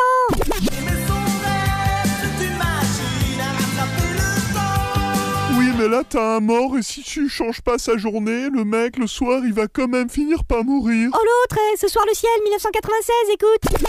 Nous serons morts ce soir, invités par le hasard. Sauf que là c'est pas du hasard et tu te demandes mais où est-ce que je me suis trompé quoi. Alice and June 2002. Mais qu'est-ce qu'on a fait de mal? Je me rappelle rien. Alors t'as un scénario qui te fait voyager en Égypte ancienne. Les pyramides, il y en avait déjà dans Canary Bay en 85. Un qui se passe à l'époque de la Prohibition à Chicago. Razzia 83. Un autre qui se déroule au pays du soleil levant. Recueilli par Django le Lapon. Non, le Japon. Mais non, Okayama. Oh, puis tu me saoules à la fin avec ta musique. Bon, allez, vas-y, montre-le-moi, ton nouvel album. Un album? Mais quel album? Bah, le nouvel album d'Indo. Mais non, Indo, c'est pas un nouvel album, c'est un nouveau jeu. Tiens, regarde. Ah, mais non, pas Indo, Undo. Eh oui, c'est souvent ça le problème. Quand on a une nouveauté, on a intérêt à bien mettre l'accent dessus. N'est-ce pas, Alex? Tout à fait. Et moi, ce soir, je vais vous parler de Undo, justement, pour défaire. Alors, on a essayé de retranscrire les escape games en jeu de cartes, avec des jeux comme Unlock, Exit ou d'Escape. On a fait des jeux d'enquête, en cartes aussi, avec la gamme Sherlock ou Detective. Maintenant, on essaye de mélanger tout ça pour faire un jeu narrativo-enquête avec la nouvelle collection proposée par Gigamic, la collection qui s'appelle Undo. Alors dans Undo, on va se retrouver face à une situation un peu pourrie, souvent c'est la mort de quelqu'un. C'est ça. Et on va essayer d'empêcher cette mort d'arriver. Tout à fait. C'est le principe. Alors comment est-ce qu'on fait? On va incarner des agents spatio-temporels et on va pouvoir voyager dans la vie de la personne pour essayer de lui faire prendre d'autres décisions et ainsi empêcher cette situation. Code Quantum. Par exemple. C'est un peu... Exactement. Les joueurs donc vont incarner une bande d'agents spatio-temporels, comme j'ai dit, et ils vont veiller au grain. Ils sont là pour débrouiller les fils du destin. Et en naviguant vers des époques clés, ils pourront en apprendre plus sur la situation qui a mené au suicide ou au meurtre de la personne. Peut-être même changer le cours des choses, parfois très directement, en influant sur le personnage clé et parfois plus subtilement en explorant des chemins de traverse ou des satellites du protagoniste. Alors, si jamais on bloque, c'est pas grave parce qu'il y a des petites cartes indices qui vont nous permettre d'approfondir une connaissance sur la carte en cours, sur un personnage ou sur une situation. Une fois suffisamment de pans de la vie révélés, on va conclure le jeu en additionnant les bons points acquis par les joueurs et on enlève les mauvais. Et oui, parce qu'on n'a pas dit que forcément on allait réussir à sauver la personne. Non. Peut-être même des fois qu'on peut empirer les choses. On peut empirer la situation. C'est ça. Oui. Et une fois le chemin altéré, on aura le fin mot de l'histoire. Alors comme on va ne révéler à chaque partie qu'une portion de l'histoire, à peu près les 2/3, on va avoir la possibilité de rejouer les scénarios et puis voir, même si on se laisse le temps d'oublier tout ça, on peut le refaire complètement et voir se replanter en se disant mais j'ai refait exactement le même chemin. Bah oui, mais tu savais bien que c'était pas bon. Alors, moi j'ai aimé. Moi j'ai aimé parce que j'adore les jeux narratifs, j'adore une bonne histoire, celui-ci m'a fait vivre une histoire. J'ai aimé le côté un petit peu Code Quantum, ça veut dire me dire on est en 1928 mais je vais aller voir ce qui s'est passé en 1919, je vais aller voir 5 minutes avant, je vais aller voir 20 ans avant, des fois on peut peut-être aller voir dans le futur, des fois ça se joue à une demi-heure, 5 minutes, 1 heure, un jour, une semaine, un mois, des années. Et donc ce petit côté je m'immisce dans sa vie et j'essaye d'en apprendre un peu plus, ça moi j'ai aimé. J'ai adoré comprendre au fil du temps le pourquoi, le comment le personnage en est arrivé là, voir un petit peu sa vie. Je me suis dit tiens, je connais sa famille, je l'ai connu enfant, enfin tout ce côté-là. Après, effectivement, alors on se doute qu'il aurait fallu un algorithme de dingue pour pouvoir vraiment décliner. Le défaut que moi j'ai trouvé, c'est qu'effectivement, on n'influe pas directement. Ça veut dire qu'il nous explique que chaque décision qu'on va prendre n'aura des répercussions qu'à la fin. Oui. Au final, au comptage de points. Oui. Alors la personne, on voit bien, on se dit tiens, elle est morte, elle a les lacets défaits, elle a sans doute marché sur ses lacets. Pouf, je vais 5 minutes avant, j'ai des trucs, il met ses chaussures, j'ai 3 propositions, est-ce qu'il faut bien attacher ses lacets, et on le sait ce qu'il faut faire. Donc on va choisir la bonne proposition. Et en fait, en faisant ça, on va juste se dire effectivement, j'ai choisi la réponse A, pouf, c'est la bonne réponse, tu marques 3 points A. Donc en fait, j'interfère pas vraiment. C'est-à-dire, si j'avais laissé ces lacets défaits, j'aurais juste marqué des points négatifs ou moins de points et ça aurait changé mon résultat final. T'attendais une fin multiple en fait. Mais c'est ça. En fait, moi je m'attends à ce qu'il y ait des... On me parle de dénouement, de voyage dans le temps, je m'attends à ce qu'il y ait une grosse ramification. Mais encore une fois, pour un jeu qui coûte 10 €, qui comprend quand même quelques cartes, de quoi vivre une vraie aventure, une vraie histoire, c'est pas volé. C'est juste que moi j'aurais voulu un jeu avec 800 cartes, avec tu vois 20 heures de jeu. Ça vaut plus 10 € quoi. Mais non, voilà, mais voilà, mais là on n'est pas dans le même jeu du tout. Et donc pour en revenir à Undo et à ce jeu qui est une simple petite boîte, puisque c'est ça qu'il est à la base, un simple temps, on va dire, on va faire une partie en 1 heure avec le monde autour de la table, et finalement c'est largement suffisant. Et c'est largement aussi bon comme ça. C'est un jeu, j'ai trouvé, qui peut faire peur quand tu commences ton histoire, tu dis waouh, où est-ce que je vais aller 10 minutes, 1 heure Il n'y a pas de... Tu vas peut-être te planter parce que tu ne sais pas trop ce qui s'est passé par rapport à ton mort. Tu vas peut-être te planter sur la première ou sur la deuxième carte, mais il n'y a pas de mauvaise... C'est ça qui est bien, il n'y a pas de mauvaise situation. Tu te grilles pas en disant ah mince, je suis allé 6 ans avant, ça j'aurais dû me le garder pour plus tard. Il n'y a pas de mauvaise décision, c'est ça qui est bien quand même. C'est pas des pièges quoi. Ce sera plus ou moins facile de savoir ce qu'il faut faire à rien. En fonction de quand tu vas le faire, mais il n'y a pas de mauvaise décision. Vous savez à quoi ça me fait penser ? Ça me fait penser quand je trichais en lisant mes livres de... D'en est le héros. Dont on est le héros et que tu as les doigts à chaque page quasiment pour savoir faut que je revienne où. Ah bah non, j'ai pris la mauvaise option. Pas pris la bonne. Bah là c'est vrai. Après c'est vrai que quand il te reste quelques cartes que tu as vues toute sa vie, la tentation de te dire est-ce que j'attends dans 6 mois pour refaire le jeu ou est-ce que vraiment je l'accompagne jusqu'au bout et je vois tout, elle est grande. Mais ça c'est... Ça ne regarde que chacun, ça. Oui, voilà. Ça regarde chacun. Voilà. Avec sa conscience, Alexis. C'est ça. Après, est-ce que je l'ai fait ou pas ? Ça, c'est entre moi et ma conscience. Voilà. Vous ne le saurez pas, vous n'étiez pas là quand j'y ai joué. Mais voilà, pour l'instant, donc, il y a 3 épisodes qui sont parus en français. Ruelle pourpre, Prisonnier du passé et Le printemps des cerisiers. Chacun avec une thématique bien précise, un monde bien précis. On est soit dans une ruelle de Chicago avec un meurtre, on est au Japon, ou bien on est une personne qui est en train de tomber, vraiment en train de tomber du 20e étage en fait, à travers une fenêtre, et à nous de de trouver pourquoi. Donc voilà, un système de points, somme toute Il avait classique. une allumette dans la main. Non, pas dans ce... mais qui remplit son office, comme j'ai dit au début, d'être un jeu de cartes qui me permet de vivre une aventure.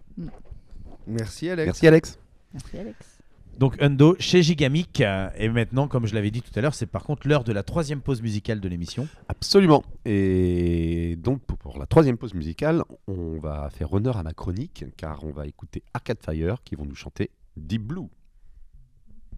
C'est déjà l'heure de la 3e petite pause. Dans l'émission, on va entamer dans moins d'1 minute la dernière ligne droite. Et si vous avez manqué le début, n'hésitez pas à relancer et à partager cette vidéo sur Facebook, www.facebook.com/DLDP56, DLDP comme des ludes et des plumes.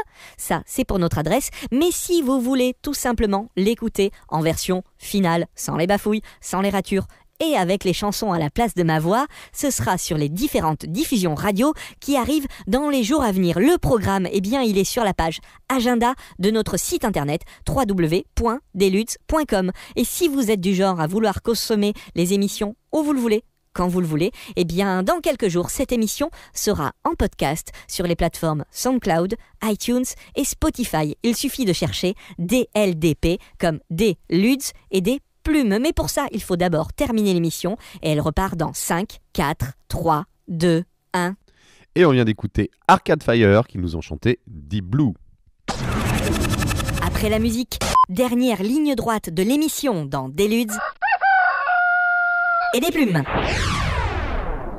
Toujours dans des luttes et des plumes, on est ensemble effectivement pour la dernière ligne droite de l'émission, la dernière partie, celle où on va retourner vers notre invité, vers Laurence, pour nous parler encore du Ludixarium, hein, cet hôtel bar à jeux qui vient d'ouvrir sur Pleuhermel.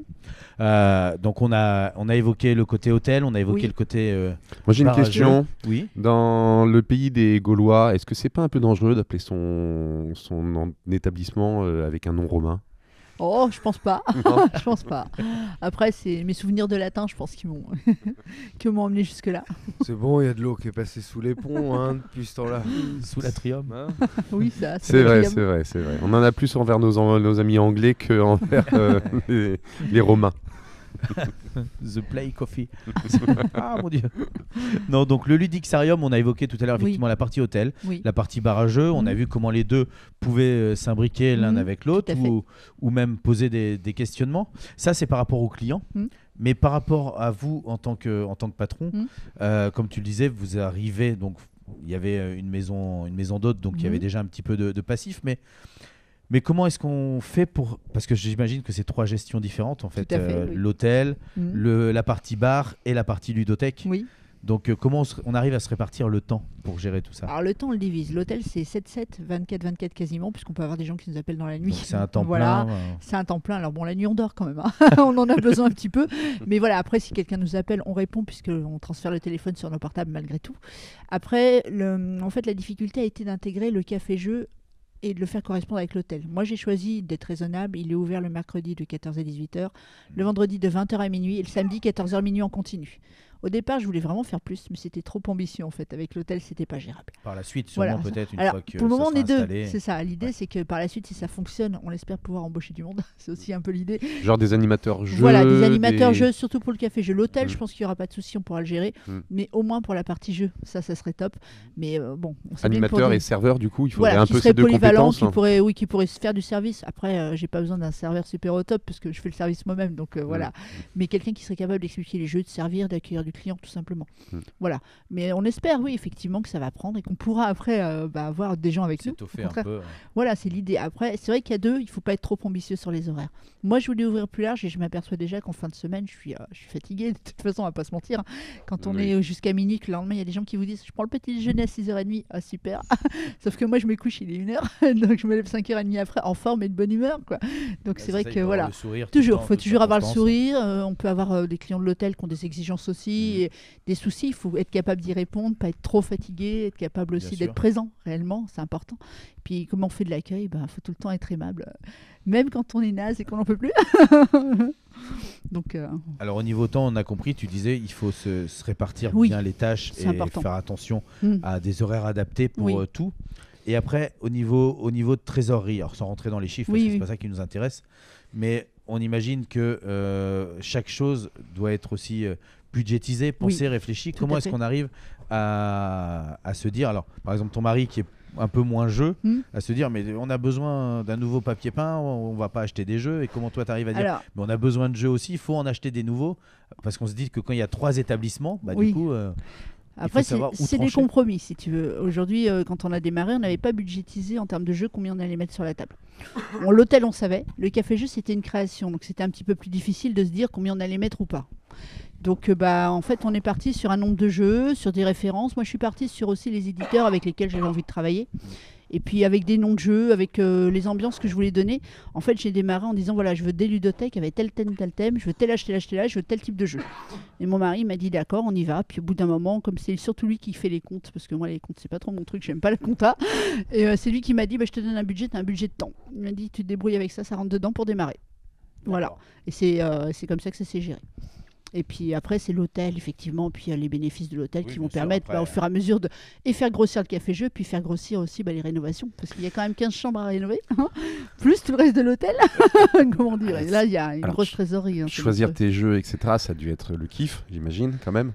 Je savais ce que je voulais, c'était simple. Et du coup, tu les connais tous, tu y as déjà tous joué? Alors, j'y ai pas tous joué. J'essaye d'y jouer, de les tester, bien évidemment. Dire que je les connais tous, ce serait prétentieux. Je sais de quoi ils parlent.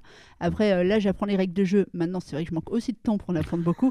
Donc, j'essaie d'apprendre en gros les règles d'ensemble pour pouvoir au moins donner une explication aux gens qui en ont besoin. Après, c'est vrai que j'ai remarqué que les gens qui franchissent la porte ne demandent pas forcément d'explication, parce que ce que j'ai essayé de faire aussi, c'est que dans les boîtes de jeu, je mets des règles express.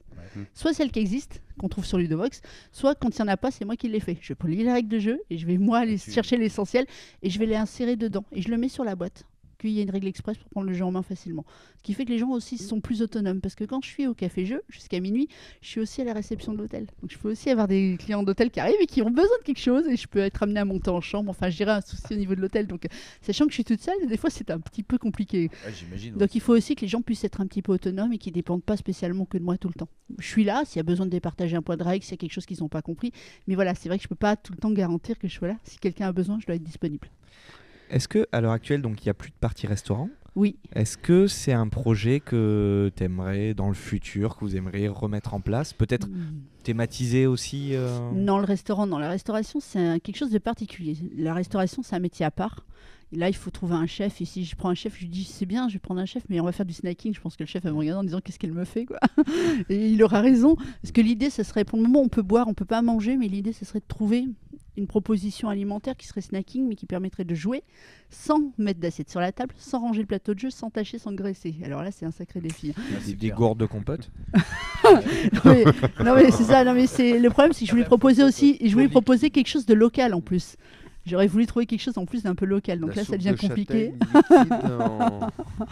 Donc voilà, non mais au départ on m'avait parlé de ça, d'un petit restaurant sur Ploërmel où il y avait une dame qui faisait des crêpes à emporter justement. Je trouvais ça sympa, mais j'ai jamais trouvé de restaurant de galettes, donc je sais pas si elle existe. Mais je trouvais l'idée sympa parce que c'était dans la cuisine, parce que toi, tu l'as racheté et t'as viré la dame. Ouais, c'est ça. Et puis l'idée c'était ça, peut-être avec un contenant que les gens puissent manger et jouer. Si donc tu cherches, après, elle y a encore, je crois. Sous le... Mais l'idée c'est ça. Donc pour le moment on n'a pas trouvé. Donc comme on n'a pas trouvé, on va pas faire de proposition malhonnête ni pas bonne, quoi. Et puis vous lancez, et là ça commence avant de repartir sur un projet restauration, voilà. Carrosserie, et puis, du forage industriel. Là, après, il y aura jamais de grosse restauration. L'idée c'est un petit peu de snacking pour quand il y aura notamment les soirées jeux et les auteurs, que les gens quand ils auront faim ils puissent manger quelque chose.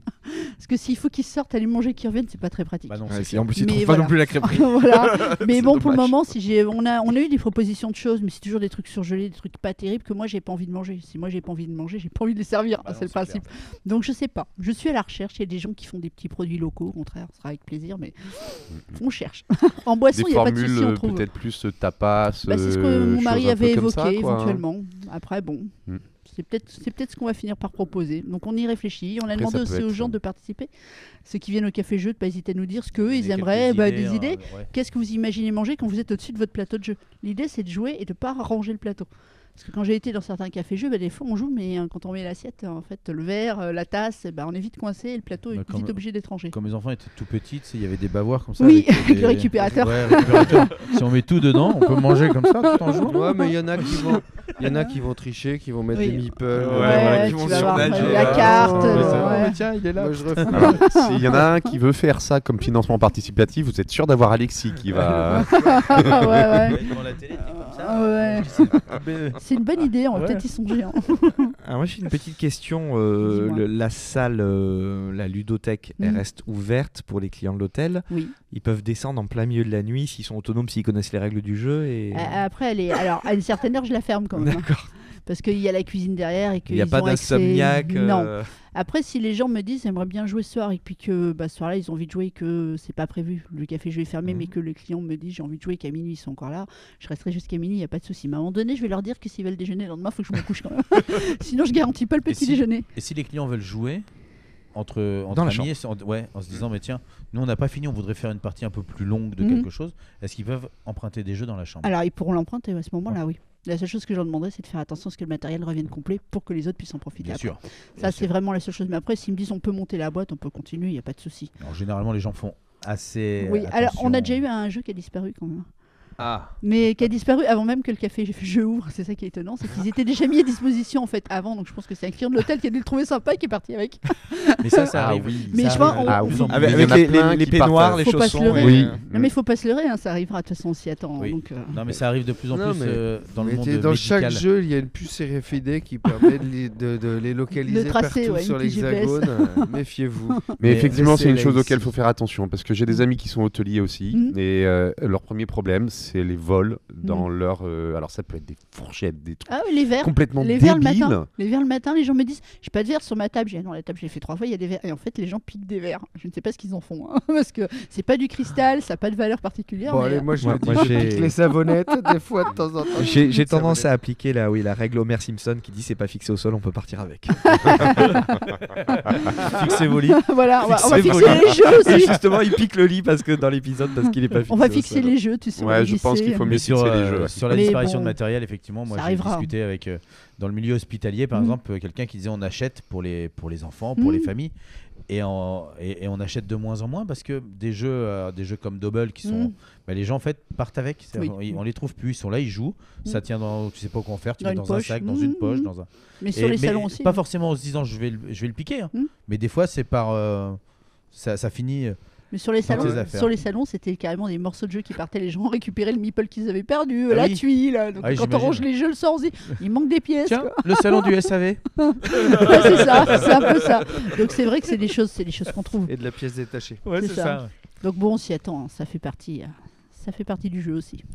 En tout cas, si vous avez envie d'aller passer une excellente nuit au Ludixarium, en jouant entre copains pour finir la nuit après, comme on l'a dit, sur place, comme ça il n'y a pas de risque en prenant la voiture, sans piquer les jeux, sans rien piquer au niveau de l'hôtel, ça fera plaisir à Laurence de récupérer ses affaires. Mais n'hésitez pas, donc une adresse sur Pleuhermel qui vient d'ouvrir, qui est toute récente. Pour l'instant, donc les chambres. Tu disais vous êtes plein pour un certain temps, mais il y a forcément moyen de trouver une réservation. Oui, il y a moyen de dans réserver, le futur. Oui, tout à fait. Si vous attendez un petit peu, vous aurez même la chance, on l'a dit, d'avoir des chambres un petit peu thématisées. On espère pour le printemps en avoir quelques-unes, si tout se passe bien. Voilà. Donc voilà, n'esitez pas. Merci beaucoup à toi d'être venu présenter ton établissement. Merci. C'est un vrai plaisir d'avoir des projets ludiques comme ça près de chez nous. Enfin, nous, ça nous touche beaucoup parce que on adore tout ce qui a trait au ludisme. Je pense que tu nous verras dans pas longtemps. Tout ce qui est près de chez nous, ouais. Tu risques de nous voir dans pas longtemps. Oui, avec plaisir. On vous remercie à vous de nous avoir suivis ce soir, de nous avoir écoutés, à vous de nous avoir regardés.